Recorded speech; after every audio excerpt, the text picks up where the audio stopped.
आत्मा ते अपने प्यार दा नाम दा नींह बरसा के शांति बख्शी।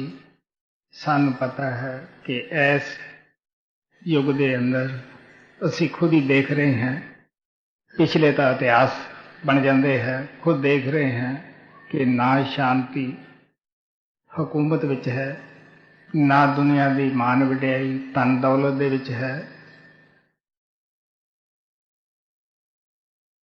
अगर शांति है तो परमात्मा की भगती विच है, परमात्मा के साथ जुड़न विच है।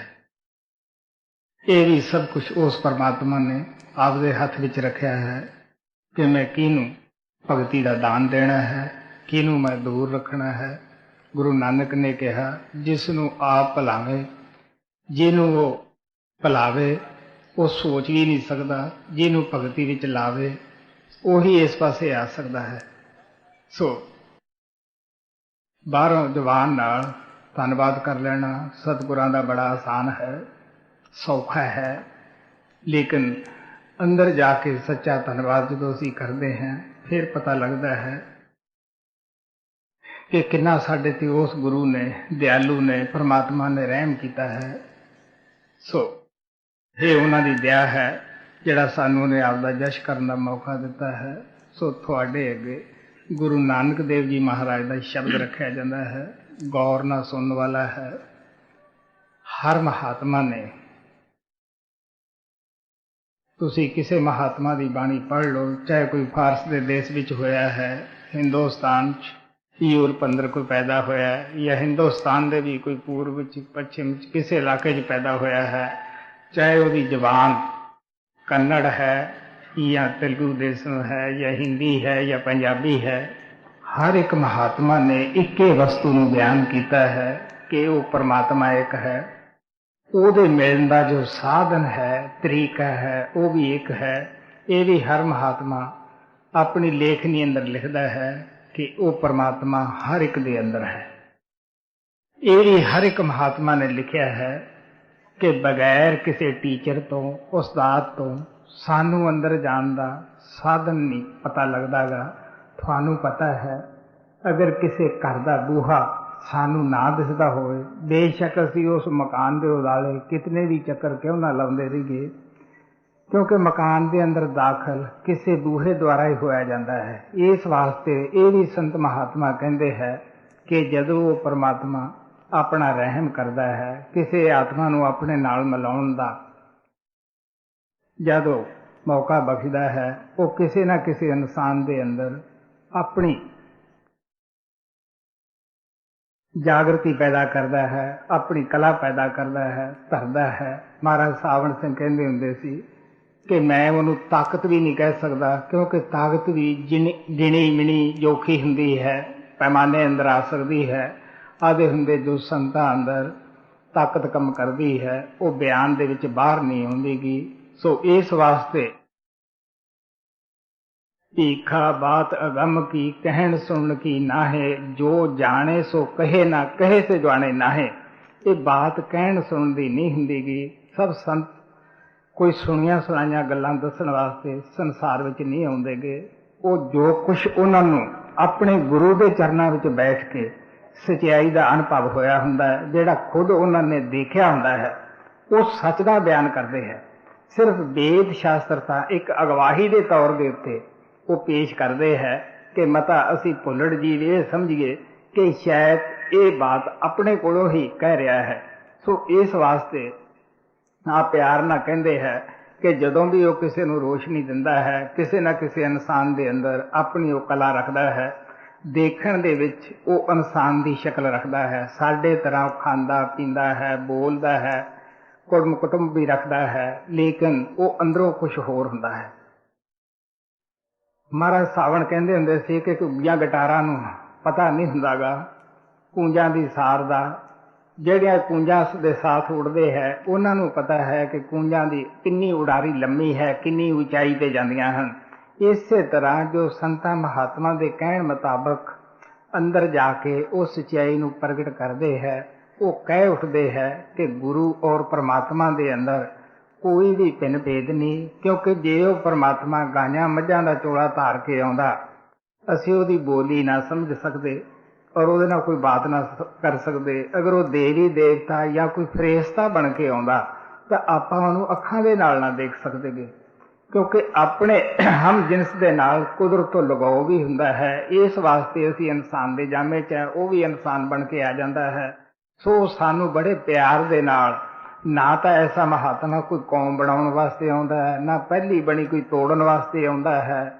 ਔਰ ਉਹਦਾ ਜੋ ਮਿਸ਼ਨ ਹੁੰਦਾ ਹੈ, ਜੋ ਉਸ ਦਾ ਪਰਪਸ ਹੁੰਦਾ ਹੈ, ਸਿਰਫ ਉਹ ਸਾਨੂੰ ਜਿੰਨੀਆਂ ਆਤਮਾ ਨੂੰ ਪਰਮਾਤਮਾ ਨੇ ਉਹਨਾਂ ਦੇ ਜੁੰਮੇ ਲਾਇਆ ਹੁੰਦਾ ਹੈ ਕਿ ਇੰਨੀਆਂ ਆਤਮਾ ਨੂੰ, ਇਹਨਾਂ ਆਤਮਾ ਨੂੰ ਤਾਂ ਸਮਝਾ ਕੇ ਮੇਰੇ ਨਾਲ ਜੋੜਨਾ ਹੈ। ਇਹ ਉਹਨਾਂ ਦਾ ਮਿਸ਼ਨ ਹੁੰਦਾ ਹੈ। ਸੋ ਇਸ ਵਾਸਤੇ ਆਪ ਪਿਆਰ ਨਾਲ ਕਹਿੰਦੇ ਹੈ ਕਿ ਇਹ ਉਹ ਸੰਦੇਸ਼ ਜੋ ਪਰਮਾਤਮਾ ਦੇ ਉਹਨਾਂ ਨੇ ਜੁੰਮੇ ਲਾਇਆ ਹੈ, ਉਹ ਹਮੇਸ਼ਾ ਹੀ ਬਗੈਰ ਕਿਸੇ ਮੁਆਵਜ਼ੇ ਦੇ ਬੜੇ ਪਿਆਰ ਨਾਲ ਉਹ ਆਪਣੇ ਗੁਰੂ ਦਾ ਸੰਦੇਸ਼ ਸੰਸਾਰ ਦੇ ਵਿੱਚ ਭੇਜਦੇ ਹੈ। ਸੋ ਗੁਰੂ ਨਾਨਕ ਦਾ ਸ਼ਬਦ ਹੈ, ਗੌਰ ਨਾਲ ਸੁਣਨ ਵਾਲਾ ਹੈ। ਮਾਰੂ ਮਹੱਲਾ ਪਹਿਲਾ, ਪੰਨਾ 1030। ਸ਼ਰਨ ਪਰੇ ਗੁਰੂ ਦੇਵ ਤੁਮਾਰੀ, ਤੂੰ ਸਮਰੱਥ ਦਿਆਲ ਮੁਰਾਰੀ। ਡਾਕਟਰ ਕੋਲ ਕੌਣ ਜਾਏਗਾ? ਜਿਹਨੂੰ ਦਰਦ ਹੈ, ਜਿਹਨੂੰ ਰੋਗ ਹੈ, ਜਿਹਨੂੰ ਤੰਦਰੁਸਤੀ ਹਾਸਲ ਕਰਨ ਦੀ ਜ਼ਰੂਰਤ ਹੈ। ਇਸੇ ਤਰ੍ਹਾਂ ਜਿਨ੍ਹਾਂ ਤੇ ਪਰਮਾਤਮਾ ਰਹਿਮ ਕਰਦਾ ਹੈ, ਕਿਉਂਕਿ ਸਭ ਸੰਤਾਂ ਨੇ ਇਸ ਸੰਸਾਰ ਨੂੰ ਰੋਗੀ ਕਰਕੇ ਬਿਆਨ ਕੀਤਾ ਹੈ। ਤੋ ਜਦੋਂ ਇਹ ਮਹਿਸੂਸ ਕਰਦੇ ਹਾਂ ਕਿ ਕੋਈ ਐਸੀ ਵੀ ਤਾਕਤ ਹੈ, ਕੋਈ ਐਸੀ ਵੀ ਜਗ੍ਹਾ ਹੈ ਜਿੱਥੇ ਕਿ ਰੋਗ, ਆਤਮਾ ਦਾ ਜੋ ਕੋੜ ਲੱਗਿਆ ਹੈ ਜੰਮਣ ਮਰਨ ਦਾ, ਉਹ ਦੂਰ ਹੋ ਸਕਦਾ ਹੈ, ਉਹ ਕਿਸੇ ਮਹਾਤਮਾ ਦੀ ਸ਼ਰਨ ਹੈ। ਐਸੀਆਂ ਆਤਮਾ ਹੀ ਦਿਨ ਰਾਤ ਆਪਣੀ ਖੋਜ ਵੀ ਕਰਦੀਆਂ ਹਨ, ਪਰਮਾਤਮਾ ਦੇ ਅੱਗੇ ਪ੍ਰਾਰਥਨਾ ਵੀ ਕਰਦੀਆਂ ਹਨ ਕਿ ਹੇ ਪਰਮਾਤਮਾ, ਤੂੰ ਸਾਨੂੰ ਕੋਈ ਐਸੀ ਹਸਤੀ ਮੇਲ ਜਿਹੜਾ ਸਾਨੂੰ ਤੇਰੇ ਨਾਲ ਜੋੜ ਸਕੇ। ਮਹਾਰਾਜ ਕਿਰਪਾਲ ਕਹਿੰਦੇ ਹੁੰਦੇ ਸੀ, ਭੁੱਖੇ ਨੂੰ ਰੋਟੀ, ਪਿਆਸੇ ਨੂੰ ਪਾਣੀ ਕੁਦਰਤ ਦਾ ਅਸੂਲ ਹੈ, ਜ਼ਰੂਰ ਦਿੰਦਾ ਹੈ। ਅਸੀਂ ਸੰਤਾਂ ਮਹਾਤਮਾ ਦਾ ਇਤਿਹਾਸ ਪੜ੍ਹ ਕੇ ਦੇਖ ਸਕਦੇ ਹਾਂ, ਉਹਨਾਂ ਦੀ ਜੀਵਨੀਆਂ ਪੜ੍ਹ ਕੇ ਅਸੀਂ ਦੇਖ ਸਕਦੇ ਹਾਂ, ਤਸੱਲੀ ਕਰ ਸਕਦੇ ਹਾਂ ਕਿ ਜਦ ਵੀ ਗੁਰੂ ਹਮੇਸ਼ਾ ਚੇਲੇ ਦੇ ਦਿਲ ਅੰਦਰ ਆਪਣਾ ਪਿਆਰ ਪੈਦਾ ਕਰਦਾ ਹੈ। ਉਹ ਖੁਦ ਹੀ ਉਸ ਨੂੰ ਜਾ ਕੇ ਭਾਲਦਾ ਹੈ, ਜਾਂ ਕਿਸੇ ਨੂੰ ਬਹਾਨਾ ਬਣਾਵੇ। ਸਚਾਈ ਤਾਂ ਇਹ ਹੈ ਕਿ ਉਹ ਖੁਦ ਜਾਣਦਾ ਹੈ ਕਿ ਮੇਰੀ ਯਾਦ ਵਿੱਚ ਕੌਣ ਬੈਠਾ ਹੈ, ਮੈਨੂੰ ਕੌਣ ਮਿਲਣਾ ਚਾਹੁੰਦਾ ਹੈ, ਕੌਣ ਇਸ ਵੇਲੇ ਮੇਰੇ ਵਾਸਤੇ ਜਗ੍ਹਾ ਬਣਾਏ ਬੈਠਾ ਹੈ। ਕਿ ਜਿੰਨਾ ਚਿਰ ਅਸੀਂ ਆਪ ਦੇ ਅੰਦਰ ਉਹ ਜਗ੍ਹਾ ਨਹੀਂ ਬਣਾਉਂਦੇਗੇ ਉਹ ਪਰਮਾਤਮਾ ਦੇ ਬੈਠਣ ਵਾਸਤੇ, ਕਿਉਂਕਿ ਗੰਦੀ ਜਗ੍ਹਾ ਦੇ ਅੰਦਰ ਕੋਈ ਆ ਕੇ ਬਾਦਸ਼ਾਹ ਦੀ ਉਮੀਦ ਕਰੇ ਕਿ ਇਸ ਗੰਦੀ ਜਗ੍ਹਾ 'ਚ ਆ ਕੇ ਬੈਠੇ, ਉਹ ਨਹੀਂ ਆਏਗਾ। ਮਾਮੂਲੀ ਜੇ ਵੀ ਰਿਸ਼ਤੇਦਾਰ ਨੇ ਆਉਣਾ ਹੈ, ਆਪਾਂ ਕਿੰਨੇ ਕਿੰਨੇ ਘਰਾਂ ਦੇ ਅੰਦਰ ਸਫਾਈ ਕਰਦੇ ਹਾਂ, ਬਰਤਨ ਸਾਫ਼ ਕਰਦੇ ਹਾਂ, ਮਕਾਨ ਨੂੰ ਝਾੜਦੇ ਹਾਂ, ਕਲੀ ਵਗੈਰਾ ਕਰਾਉਂਦੇ ਹਾਂ ਕਿ ਸੋਚਦੇ ਹਾਂ ਕਿ ਸਾਡੇ ਘਰ ਨੂੰ ਨਿੰਦ ਨਾ ਜਾਏ, ਬੁਰਾ ਨਾ ਕਹਿ ਜਾਵੇ। ਅਗਰ ਇਸੇ ਤਰ੍ਹਾਂ ਅਸੀਂ ਇਹ ਸੋਚੀਏ ਕਿ ਜਿਹੜਾ ਸਾਡਾ ਅੰਦਰ ਹੈ, ਜਿਸਮ ਹੈ, ਜਿਸ ਦਾ ਪਰਮਾਤਮਾ ਨੇ ਬਣਾਇਆ ਹੈ, ਜਿਹਦੇ ਵਿੱਚ ਉਹ ਖੁਦ ਬੈਠਾ ਹੈ, ਕਦੇ ਅਸੀਂ ਇਹਦੀ ਵੀ ਸਫਾਈ ਵੱਲ ਧਿਆਨ ਦੇਈਏ ਤਾਂ ਪਤਾ ਲੱਗੇ ਕਿ ਇਹਦੇ ਅੰਦਰ ਕਿੰਨਾ ਗੰਦ ਅਸੀਂ ਦਿਨ ਰਾਤ ਪਾ ਰਹੇ ਹਾਂ। ਕਦੇ ਮੀਟ ਪਾਉਂਦੇ ਹਾਂ, ਸ਼ਰਾਬ ਪਾਉਂਦੇ ਹਾਂ, ਭੈੜੇ ਖੋਟੇ ਦਿਨ ਰਾਤ ਇਹਦੇ ਨਾਲ ਕਰਮ ਕਰਦੇ ਹਾਂ। ਇੱਕ ਪਾਸੇ ਅਸੀਂ ਚਾਹੁੰਦੇ ਹਾਂ ਕਿ ਪਰਮਾਤਮਾ ਸਾਨੂੰ ਆ ਕੇ ਮਿਲੇ, ਸਾਡੇ ਅੰਦਰ ਪ੍ਰਗਟ ਹੋਵੇ। ਹੁਣ ਤੁਸੀਂ ਸੋਚ ਕੇ ਦੇਖ ਸਕਦੇ ਹੋ ਕਿ ਜਿਹਨੂੰ ਅਸੀਂ ਹੱਡਾਂ ਰੇੜੀ ਯਾਨੀ ਕਬਰਸਤਾਨ ਬਣਾਈ ਬੈਠੇ ਹਾਂ, ਉਹ ਸਰੀਰ ਦੇ ਵਿੱਚ ਕਿੱਥੇ ਪਰਮਾਤਮਾ ਆਵੇ। ਇੱਥੇ ਆ ਕੇ ਅਸੀਂ ਸਾਰੇ ਲੋਕ ਕੀ ਕਰਦੇ ਹਾਂ, ਨਾਸਤਕ ਹੋ ਜਾਂਦੇ ਹਾਂ ਕਿ ਮੈਨੂੰ 40 ਸਾਲ 50 ਸਾਲ ਹੋ ਗਏ ਗੁਰਦੁਆਰੇ ਜਾਂਦੇ ਨੂੰ ਜਾਂ ਮੰਦਿਰ 'ਚ ਮਸਜਿਦ ਜਾਂਦੇ ਨੂੰ, ਮੈਨੂੰ ਪਰਮਾਤਮਾ ਨਹੀਂ ਮਿਲਿਆ, ਮੈਨੂੰ ਕਿਸ ਤਰ੍ਹਾਂ ਮਿਲਦਾ। ਲੇਕਿਨ ਕਦੇ ਸੋਚਿਆ ਹੈ ਜੋ ਕੁਛ ਉਸੇ ਮਹਾਤਮਾ ਦੀਆਂ ਬਾਣੀਆਂ ਸਾਨੂੰ ਕਹਿ ਰਹੀਆਂ ਹਨ, ਕੀ ਅਸੀਂ ਉਸ ਤਰ੍ਹਾਂ ਕਰਦੇ ਹਾਂ? ਕਿਸੇ ਵੀ ਮਹਾਤਮਾ ਦੀ ਬਾਣੀ ਪੜ੍ਹੋ, ਹਰ ਇੱਕ ਮਹਾਤਮਾ ਦੇ ਅੰਦਰ 3-4 ਚੀਜ਼ਾਂ ਦੀ ਮਹਿਮਾ ਗਾਈ ਹੈ ਕਿ ਨਾਮ ਤੋਂ ਬਗੈਰ ਮੁਕਤੀ ਨਹੀਂ, ਔਰ ਗੁਰੂ ਤੋਂ ਬਗੈਰ ਨਾਮ ਨਹੀਂ ਮਿਲਦਾ। ਸਤਸੰਗ ਦੀ ਮਹਿਮਾ ਮਹਾਤਮਾ ਦੀ ਬਾਣੀ ਦੇ ਵਿੱਚ ਕੀਤੀ ਹੈ, ਕਿਉਂਕਿ ਸਤਸੰਗ ਤੋਂ ਬਗੈਰ ਸਾਡੇ ਅੰਦਰ ਲਗਨ ਪੈਦਾ ਨਹੀਂ ਹੁੰਦੀ, ਪਿਆਰ ਪੈਦਾ ਨਹੀਂ ਹੁੰਦਾ, ਤੜਫ ਪੈਦਾ ਨਹੀਂ ਹੁੰਦੀਗੀ। ਔਰ ਅਸੀਂ ਜਿੰਨਾ ਚਿਰ ਕਿਸੇ ਮਹਾਤਮਾ ਦੀ ਸੰਗਤ ਔਰ ਸੋਭਤ ਦੇ ਵਿੱਚ ਨਹੀਂ ਜਾਂਦੇਗੇ, ਉਤਨਾ ਚਿਰ ਸਾਡੇ ਅੰਦਰ ਜਾਗਰਤੀ ਪੈਦਾ ਆਉਂਦੀ ਨਹੀਂ। ਪਹਿਲਾਂ ਸਤਸੰਗ ਆਪਾਂ ਜਿਵੇਂ ਗੁਰਦੁਆਰੇ 'ਚ ਜਾਂਦੇ ਹਾਂ, ਮੰਦਿਰ 'ਚ ਜਾਂਦੇ ਹਾਂ, ਆਪਾਂ ਕੀ ਕਰਦੇ ਹਾਂ? ਸਿਰਫ ਉੱਥੇ ਮੱਥਾ ਟੇਕੇ ਆਉਂਦੇ ਹਾਂ। ਜੋ ਕੁਝ ਗੁਰੂ ਗ੍ਰੰਥ ਸਾਹਿਬ ਦੇ ਵਿੱਚ ਲਿਖਿਆ ਹੈ ਜਾਂ ਗੀਤਾ ਦੇ ਅੰਦਰ ਜਾਂ ਰਮਾਇਣ ਦੇ ਅੰਦਰ ਲਿਖਿਆ ਹੈ, ਆਪਾਂ ਉਸ ਤੇ ਨਹੀਂ ਕਰਦੇਗੇ। ਇਸੇ ਤਰ੍ਹਾਂ ਆਪਾਂ ਸਤਸੰਗ ਦੇ ਅੰਦਰ ਆਏ ਹਾਂ, ਜੇ ਜੋ ਕੁਝ ਇੱਥੇ ਆਪਾਂ ਸਮਝਦੇ ਹਾਂ, ਸਮਝਾਉਂਦੇ ਹਾਂ, ਉਹਦੇ ਮੁਤਾਬਕ ਆਪਾਂ ਨਾ ਕਰਾਂਗੇ, ਤੁਸੀਂ ਦੇਖ ਲਓ ਐਸੀ ਸੰਗਤ ਦੇ ਅੰਦਰ ਆਉਣ ਦਾ ਕੀ ਫਾਇਦਾ ਹੋ ਸਕਦਾ ਹੈ। ਸੋ ਮਹਾਤਮਾ ਪਿਆਰ ਨਾਲ ਕਹਿੰਦੇ ਹੈ कि मन दिया कहीं और को तन साधा के संग, कहे कबीर कैसे लगे कोरी गजी रंग। तन नूं जिथे लियाउने है, तन नूं बिठाउने है, उत्थे साथ जिस नूं समझाउण वास्ते असीं आए हैं, मन नूं, ਉਹਨੂੰ ਵੀ ਅਸੀਂ ਸਮਝਾਉਣਾ ਹੈ। ਇਸ ਵਾਸਤੇ ਆ ਪਿਆਰ ਦੇ ਨਾਲ ਕਹਿੰਦੇ ਹੈ ਕਿ ਗੁਰੂ ਬਗੈਰ ਨਾਮ ਨਹੀਂ ਮਿਲਦਾ, ਨਾਮ ਤੋਂ ਬਗੈਰ ਮੁਕਤੀ ਨਹੀਂ। ਨਾਮ ਦੀ ਮਹਾਤਮਾ ਇਤਨੀ ਜਿਸ ਦੀ ਮਹਿਮਾ ਕਰਦੇ ਹੈ, ਉਹ ਕੋਈ ਲਫ਼ਜ਼ ਨਹੀਂ ਹੁੰਦਾ, ਉਹ ਤਾਕਤ ਹੈ ਜਿਹੜਾ ਕਣ ਕਣ ਦੇ ਵਿੱਚ ਵਿਆਪਕ ਹੈ।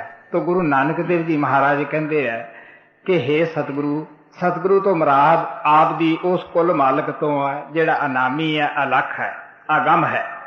ਸੋ ਆਪ ਕਹਿਣ ਲੱਗੇ ਤੂੰ ਸਮਰੱਥ ਹੈ, ਤੂੰ ਸਭ ਕਰਨ ਕਾਰਨ ਹੈ ਜੀ। ਤੇਰੇ ਚੋਜ ਨਾ ਜਾਣੇ ਕੋਈ, ਤੂੰ ਪੂਰਾ ਪੁਰਖ ਵਿਦਾਤਾ ਹੈ। ਗੁਰੂ ਨਾਨਕ ਦੇਵ ਜੀ ਮਹਾਰਾਜ ਕਹਿੰਦੇ ਆ ਕਿ ਹੇ ਪ੍ਰਮਾਤਮਾ, ਤੇਰੀ ਮਹਿਮਾ, ਤੇਰੇ ਚੋਜ ਅਸੀਂ ਜੀਵ ਕੀ ਸਮਝ ਸਕਦੇ ਹਾਂ ਕਿ ਤੂੰ ਕਿਸ ਤਰ੍ਹਾਂ ਚਾਹੁੰਦਾ ਹੈ। ਅਸੀਂ ਤੇਰੀ ਮਹਿਮਾ, ਤੇਰੇ ਚੋਜ ਨੂੰ ਸਮਝ ਨਹੀਂ ਸਕਦੇ, ਕਿਉਂਕਿ ਤੂੰ ਪੂਰਨ ਹੈ, ਤੂੰ ਵਿਦਾਤਾ ਹੈ, ਹਰ ਇੱਕ ਨੂੰ ਪੈਦਾ ਕਰਨ ਵਾਲਾ ਹੈ। ਕਿਉਂਕਿ ਸੰਸਾਰ ਨੂੰ ਉਹ ਰਚ ਕੇ ਕਿਸ ਤਰ੍ਹਾਂ ਦਾ, ਅਸੀਂ ਸਾਰੇ ਹੀ ਹੱਡ ਚੰਮ ਮਾਸ ਦੇ ਬਣੇ ਹੋਏ ਹੈ। ਤੁਸੀਂ ਦੇਖ ਲਓ, ਇੱਕ ਸ਼ਕਲ ਦੂਸਰੇ ਨਾਲ ਨਹੀਂ ਮਿਲਦੀ ਗੀ। ਪਸ਼ੂਆਂ ਦੀ, ਡੰਗਰਾਂ ਦੀ ਸ਼ਕਲ ਡੰਗਰਾਂ ਨਾਲ ਨਹੀਂ ਮਿਲਦੀ, ਜਾਨਵਰਾਂ ਦੀ ਸ਼ਕਲ ਜਾਨਵਰਾਂ ਨਾਲ ਨਹੀਂ ਮਿਲਦੀ ਗੀ। ਬੇਸ਼ੱਕ ਸਾਡੇ ਹੱਥਾਂ ਦੀਆਂ ਲਕੀਰਾਂ ਜਿਹੜੀਆਂ ਹਨ, ਉਹ ਵੀ ਇੱਕ ਦੂਸਰੇ ਨਾਲ ਨਹੀਂ ਮਿਲਦੀਆਂ। 50,000 ਦੇ ਵਿੱਚੋਂ ਕੀ ਕਹਿਣਾ ਹੈ ਜੇ ਇੱਕ ਕਿਸੇ ਦਾ ਅੰਗੂਠਾ ਵਗੈਰਾ ਜਾਂ ਹੱਥ ਦੀਆਂ ਲਕੀਰਾਂ ਮਿਲ ਜਾਣ, ਨਹੀਂ ਤਾਂ ਮਿਲਦੀਆਂ ਨਹੀਂ। ਕਿਸ ਤਰ੍ਹਾਂ ਉਸਨੇ ਬੜੇ ਪਿਆਰ ਨਾਲ, ਕਿਸ ਤਰ੍ਹਾਂ ਕਾਰਾਗਰੀ ਦੇ ਨਾਲ ਰਚਨਾ ਰਚੀ ਹੈ ਜੀ। ਤੂੰ ਆਦ ਜਗਾਦ ਕਰੇ ਪ੍ਰਤਿਪਾਲਾ, ਕਟ ਕਟ ਰੂਪ ਅਨੂਪ ਦਿਆਲਾ। ਹੁਣ ਗੁਰੂ ਨਾਨਕ ਦੇਵ ਜੀ ਮਹਾਰਾਜ ਪਿਆਰ ਨਾਲ ਕਹਿੰਦੇ ਹੈ ਕਿ ਤੂੰ ਆਦ ਜੁਗਾਦ ਸਦਾ ਤੋਂ ਹੀ ਕਾਇਮ ਹੈ, ਤੂੰ ਸਤ ਹੈ। ਇਹ ਨਹੀਂ ਕਿ ਪਹਿਲਾਂ ਕੋਈ ਹੋਰ ਸਾਡੀ ਪਾਲਣਾ ਕਰਨ ਲੱਗਿਆ ਹੋਇਆ ਸੀ, ਫੇਰ ਯੁੱਗ ਬਦਲਿਆ ਤਾਂ ਕੋਈ ਹੋਰ ਪਰਮਾਤਮਾ ਸਾਡੀ ਪਾਲਣਾ ਕਰਨ ਲੱਗ ਪਿਆ। ਆਪ ਪਿਆਰ ਨਾਲ ਕਹਿੰਦੇ ਨਹੀਂ, ਤੂੰ ਆਜਗਾਤ ਤੋਂ ਖੁਦ ਹੀ ਜੀਵਾਂ ਨੂੰ ਪੈਦਾ ਕਰਦਾ ਹੈ, ਤੂੰ ਖੁਦ ਹੀ ਹਰ ਇੱਕ ਨੂੰ ਰੋਜੀ ਦਿੰਦਾ ਹੈ। ਔਰ ਆਪਣਾ ਨੂਰ ਔਰ ਪ੍ਰਕਾਸ਼, ਕੋਈ ਮੰਨੇ ਇਸ ਸੱਚਾਈ ਨੂੰ ਜਾਂ ਨਾ ਮੰਨੇ, ਉਹ ਹਰ ਇੱਕ ਦੇ ਅੰਦਰ ਤਾਂ ਰੱਖਿਆ ਹੋਇਆ ਹੈ ਜੀ। ਜਿਉ ਤੁਧ ਪਾਵੇ ਤਿਵੇਂ ਚਲਾਵੇ, ਸਭ ਤੇਰੋ ਕੀਆ ਕਮਾਤਾ ਹੈ। ਹੁਣ ਅਸੀਂ ਤਾਂ ਇਹ ਕਹਾਂਗੇ ਕਿ ਲੈ ਨਾਮ ਜਦੋਂ ਮਰਜ਼ੀ ਆ ਜਾ ਕੇ ਲਿਆਈਏ, ਜਾਂ ਮੈਂ ਤਾਂ ਨਾਮ ਲੈਣਾ ਹੀ ਨਹੀਂ ਗਾ। ਉਹ ਪਿਆਰਿਓ, ਜਿਨ੍ਹਾਂ ਮਹਾਤਮਾ ਦੀਆਂ ਅੱਖਾਂ ਖੁੱਲੀਆਂ ਹਨ, ਉਹ ਆਪ ਕਹਿਣ ਲੱਗੇ ਨਹੀਂ, ਇਹ ਸਭ ਕੁਝ ਉਸ ਪਰਮਾਤਮਾ ਨੇ ਆਪਦੇ ਹੱਥ ਵਿੱਚ ਰੱਖਿਆ ਹੋਇਆ ਹੈ, ਸਭ ਤੇਰਾ ਕੀਤਾ। ਜਿੱਧਰ ਤੈਂ ਕਿਸੇ ਨੂੰ ਲਾ ਦਿੱਤਾ ਹੈ, ਉਹ ਉਸੇ ਥਾਂ ਹੀ ਖੁਸ਼ ਹੈ। ਮਹਾਰਾਜ ਜੀ ਕਹਿੰਦੇ ਹੁੰਦੇ ਸੀਗੇ ਕਿ ਕਾਲ ਨੇ ਕਈ ਵਰ ਲਏ ਹੈ ਕਿ ਕਿਸ ਤਰ੍ਹਾਂ। ਮਹਾਰਾਜ ਸਾਵਣ ਸਿੰਘ ਦੱਸਦੇ ਹੁੰਦੇ ਸੀਗੇ ਕਿ ਉਹਨੇ ਵਰ ਕਈ ਕਾਲ ਨੇ ਲੈ ਲਏ, ਕਿਉਂਕਿ ਸਤਿਪੁਰਸ਼ ਦੀ ਉਹਨੇ ਕਈ ਯੁੱਗ ਭਗਤੀ ਕੀਤੀ, ਸਤਿਪੁਰਸ਼ ਨੂੰ ਖੁਸ਼ ਕੀਤਾ। ਇੱਕ ਤਾਂ ਇਹ ਵਰ ਸੀ ਕਿ ਮੈਂ ਜਿੱਥੇ ਵੀ ਕਿਸੇ ਨੂੰ ਰੱਖਾਂ, ਉਹ ਉਸੇ ਜੂਨ ਵਿੱਚ ਖੁਸ਼ ਹੋਵੇ। ਹੁਣ ਸੂਰ ਦੀ ਜੂਨ ਸਭ ਤੋਂ ਮੁਸ਼ਕਲ ਹੈ, ਔਖੀ ਹੈ। ਉਹਨੂੰ ਵੀ ਅਗਰ ਕੋਈ ਮਾਰਦਾ ਹੈ, ਉਹਨਾਂ ਕਿੰਨਾ ਉਸ ਆਪਣੀ ਜੂਨੀ ਦੇ ਨਾਲ ਲਗਾਓ ਹੈ, ਉਹ ਵੀ ਵਿਚਾਰਾ ਚੀਂ ਚੀਂ ਕਰਦਾ ਹੈ। ਇਸੇ ਤਰ੍ਹਾਂ ਜਿੱਥੇ ਕਿਸੇ ਨੂੰ ਰੱਖਿਆ ਹੈ ਉੱਥੇ ਹੀ ਖੁਸ਼ ਹੈ। ਦੂਸਰਾ ਇਹ ਹੈ ਕਿ ਕਿਸੇ ਨੂੰ ਇਹ ਨਾ ਪਤਾ ਹੋਵੇ ਕਿ ਮੈਂ ਪਿਛਲੇ ਜਨਮ ਵਿੱਚ ਕੀ ਕਰਕੇ ਆਇਆ ਹਾਂ, ਅੱਜ ਕਸ਼ਟ ਭੋਗਦਾ ਤੇ ਕਿਹੜਾ ਕਰਮ ਕੀਤਾ ਸੀਗਾ। ਜੇ ਮੈਂ ਸੁਖ ਭੋਗਦਾ ਤੇ ਐਸਾ ਕਿਹੜਾ ਕਰਮ ਸੀਗਾ ਜਿਹਦੇ ਕਰਕੇ ਮੈਂ ਸੁਖ ਭੋਗ ਰਿਹਾ ਹਾਂ। ਸੋ ਇਸ ਵਾਸਤੇ ਦੂਸਰਾ ਸੀਗਾ, ਤੀਸਰਾ ਕਿ ਸੰਤ ਆ ਕੇ ਸੰਸਾਰ ਵਿੱਚ ਕੋਈ ਕਰਾਮਾਤ ਨਾ ਦਿਖਾਉਣ। ਤੁਸੀਂ ਦੇਖ ਲਓ ਕਿ ਮਾਮੂਲੀ ਜਾਂ ਥੋੜਾ ਜਿਹਾ ਤੀਸਰੇ ਦਿਲ ਤੇ ਕੋਈ ਇਕਾਗਰ ਹੁੰਦਾ ਹੈ, ਕਿਸ ਤਰ੍ਹਾਂ ਰਿਧੀਆਂ ਸਿੱਧੀਆਂ ਦਿਖਾ ਕੇ ਦੁਨੀਆ ਨੂੰ ਮਗਰ ਲਾਉਂਦੇ ਹੈ। ਸੰਤ ਮਹਾਤਮਾ ਸਭ ਕੁਛ ਕਰਨ ਕਾਰਨ ਹੋਣ ਕਰਕੇ ਵੀ ਕਿੰਨਾ ਉਹ ਇੱਕ ਛੋਟਾ ਜੀਵਨ ਬਤੀਤ ਕਰਦੇ ਹੈ। ਮਹਾਰਾਜ ਸਾਵਣ ਸਿੰਘ ਕਹਿੰਦੇ ਹੁੰਦੇ ਕਿ ਅਗਰ ਇਹ ਐਦ ਨਾ ਹੋਵੇ ਕਿ ਸੰਤ ਕਰਾਮਾਤ ਨਾ ਦਿਖਾਉਣ ਤਾਂ ਫਿਰ ਕਿਹੜੀ ਮੁਸ਼ਕਿਲ ਸੀ। ਇੱਕ ਜ਼ਿਲ੍ਹੇ ਦੇ ਅੰਦਰ ਕਿਸੇ ਲੂਲੇ ਨੂੰ ਲੱਤ ਦੇ ਦਿਓ, ਸਾਰਾ ਜ਼ਿਲ੍ਹਾ ਨਾਮ ਲੈਣ ਨੂੰ ਤਿਆਰ ਹੋ ਜਾਏਗਾ। ਇੱਕ ਵਿੱਚ ਅੰਨੇ ਨੂੰ ਅੱਖ ਦੇ ਦਿਓ, ਸਾਰਾ ਜ਼ਿਲ੍ਹਾ ਹੀ ਤਿਆਰ ਹੋ ਜਾਏਗਾ। ਸੋ ਇਸ ਵਾਸਤੇ ਆ ਪਿਆਰ ਨਾਲ ਕਹਿੰਦੇ ਹੈ ਤੋ ਸੰਤਾਂ ਦਾ ਇੱਕੋ ਹੀ ਇਹ ਸੀ ਕਿ ਜਿਹਨੂੰ ਅਸੀਂ ਨਾਮ ਦੇ ਦਈਏ ਉਹਨੂੰ ਕਾਲ ਅੰਗੀਕਾਰ ਨਹੀਂ ਕਰੇਗਾ। ਸੋ ਆ ਪਿਆਰ ਨਾਲ ਕਹਿੰਦੇ ਹੈ ਕਿ ਜਿੱਧਰ ਤੂੰ ਲਾਉਣਾ ਹੈ ਜੀਵ ਉਸੇ ਪਾਸੇ ਤੇਰੇ ਖੁਦ ਲਾਏ ਹੋਏ ਹੈ। ਜਿਹਨੂੰ ਚਾਹੁੰਦਾ ਹੈ ਤੂੰ ਭਗਤੀ ਵਿੱਚ ਲਾਉਣਾ ਹੈ, ਜਿਹਨੂੰ ਚਾਹੁੰਦਾ ਹੈ ਤੂੰ ਉਸ ਨੂੰ ਇਸ ਪਾਸੇ ਨਹੀਂ ਆਉਣ ਦਿੰਦਾਗਾ, ਆਪ ਹੀ ਪਿਲਾਉਣਾ ਹੈ ਜੀ। ਅੰਤਰ ਜੋਤ ਭਲੀ ਜਗ ਜੀਵਨ ਸਭ ਘਟ ਪੋਗੈ ਹਰ ਰਸ ਪੀਵਨ। ਬੜਾ ਪਿਆਰ ਨਾਲ ਕਹਿੰਦੇ ਹੈ ਕਿ ਇੱਥੇ ਕੌਮ ਦਾ ਸਵਾਲ ਨਹੀਂ, ਪਸ਼ੂ ਪੰਛੀ ਦਾ ਸਵਾਲ ਨਹੀਂ। ਉਹਨੇ ਆਪ ਦੀ ਜਿਹੜੀ ਜੋਤ ਹੈ ਹਰ ਇੱਕ ਦੇ ਅੰਦਰ ਰੱਖੀ ਹੋਈ ਹੈ, ਉਹੀ ਸਤਾ ਦੇ ਰਹੀ ਹੈ। ਉਸ ਨੂੰ ਸ਼ਬਦ ਕਹਿ ਲੋ, ਨਾਮ ਕਹਿ ਲੋ, ਰੱਬੀ ਬਾਣੀ, ਧੁਰਕੀ ਬਾਣੀ, ਕਲਮਾ ਕਹਿ ਲੋ, ਉਹਨੂੰ ਉਸ ਤਾਕਤ ਨੂੰ ਖੁਸ਼ੀ ਕਹਿ ਲੋ, ਹਰ ਇੱਕ ਦੇ ਅੰਦਰ ਉਹ ਰੱਖੀ ਹੋਈ ਹੈ। ਉਹੀ ਸਭ ਨੂੰ ਜੀਵਨ ਦੇ ਰਹੀ ਹੈ ਜੀ। ਆਪੇ ਲੇਵੇ ਆਪੇ ਦੇਵੇ ਤਿਹ ਲੋਈ ਜਗਤ ਪਿਤ ਦਾਤਾ ਹੈ। ਉਹ ਆਪ ਹੀ ਨਾਮ ਲੈਣ ਵਾਸਤੇ ਆ ਜਾਂਦਾ ਹੈ, ਸਿੱਖ ਬਣ ਕੇ ਧਿਆਨ ਧਰ ਲੈਂਦਾ ਹੈ, ਆਪ ਹੀ ਗੁਰੂ ਬਣ ਕੇ ਉਹ ਦੇਣ ਵਾਸਤੇ ਆਉਂਦਾ ਹੈ। ਤਰਲੋਕੀ ਦਾ ਉਹ ਮਾਲਕ ਹੈ, ਜੋ ਚਾਹਵੇ ਉਹਦੇ ਹੁਕਮ ਵਿੱਚ ਹੁੰਦਾ ਹੈ ਜੀ। ਜਗਤ ਉਪਾਏ ਖੇਲ ਰਚਾਇਆ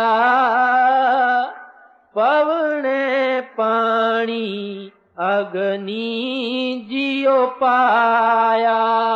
ਅੱਜ ਉਹ ਸੰਸਾਰ ਅਸੀਂ ਅੱਖਾਂ ਨਾਲ ਦੇਖਦੇ ਹਾਂ, ਇਹ ਕੋਨੇ ਆਪਦੀ ਖੇਲ ਰਚਾਈ ਹੋਈ ਹੈ। ਇਹ ਉਹਦਾ ਖੇਲ ਹੈ। ਕਿਸ ਤਰ੍ਹਾਂ ਇੱਕ ਤੱਤ ਦੂਸਰੇ ਦਾ ਵਿਰੋਧੀ ਹੈ, ਅੱਗ ਹੈ, ਹਵਾ ਹੈ, ਪਾਣੀ ਹੈ, ਵਾਯੂ ਹੈ। ਕਿਸ ਤਰ੍ਹਾਂ ਇਹ ਮੇਲ ਮਿਲਾਇਆ ਹੋਇਆ ਹੈ। ਕਿਹੜੀ ਤਾਕਤ ਹੈ ਜਿਹੜੀ ਇਹਨਾਂ ਨੂੰ ਕਾਇਮ ਰੱਖਦੀ ਹੈ।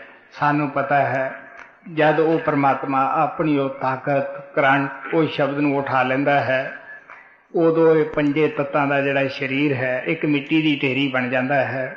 ਅੱਖ ਹੈ ਲੇਕਿਨ ਉਹ ਕੰਮ ਨਹੀਂ ਕਰਦੀ, ਰੋਸ਼ਨੀ ਨਹੀਂ ਦਿੰਦੀ, ਉਹ ਹਰਕਤ ਨਹੀਂ ਕਰਦੀਗੀ। ਲੱਤਾਂ ਉਸੇ ਤਰ੍ਹਾਂ ਹੁੰਦੀਆਂ ਹਨ, ਹਰਕਤ ਨਹੀਂ ਕਰਦੀਆਂ ਗੀਆਂ। ਅਸੀਂ ਬੇਜਾਨ ਹੋ ਜਾਂਦੇ ਹਾਂ। ਜਿਸ ਸਰੀਰ ਦੇ ਨਾਲ ਸਾਡਾ ਇਤਨਾ ਲਗਾਓ ਹੁੰਦਾ ਹੈ, ਪਿਆਰ ਹੁੰਦਾ ਹੈ, ਉਸ ਨੂੰ ਕੋਈ ਰੱਖਣ ਵਾਸਤੇ ਘਰ ਵਿੱਚ ਤਿਆਰ ਨਹੀਂ ਹੁੰਦਾਗਾ। ਅਸੀਂ ਹਮੇਸ਼ਾ ਕਹਿੰਦੇ ਹਾਂ ਹੁਣ ਤਾਂ ਇਹ ਮਿੱਟੀ ਹੈ। ਇਹ ਉਹਨੇ ਇੱਕ ਖੇਲ ਰਚਾਇਆ ਹੈ, ਕਿਉਂਕਿ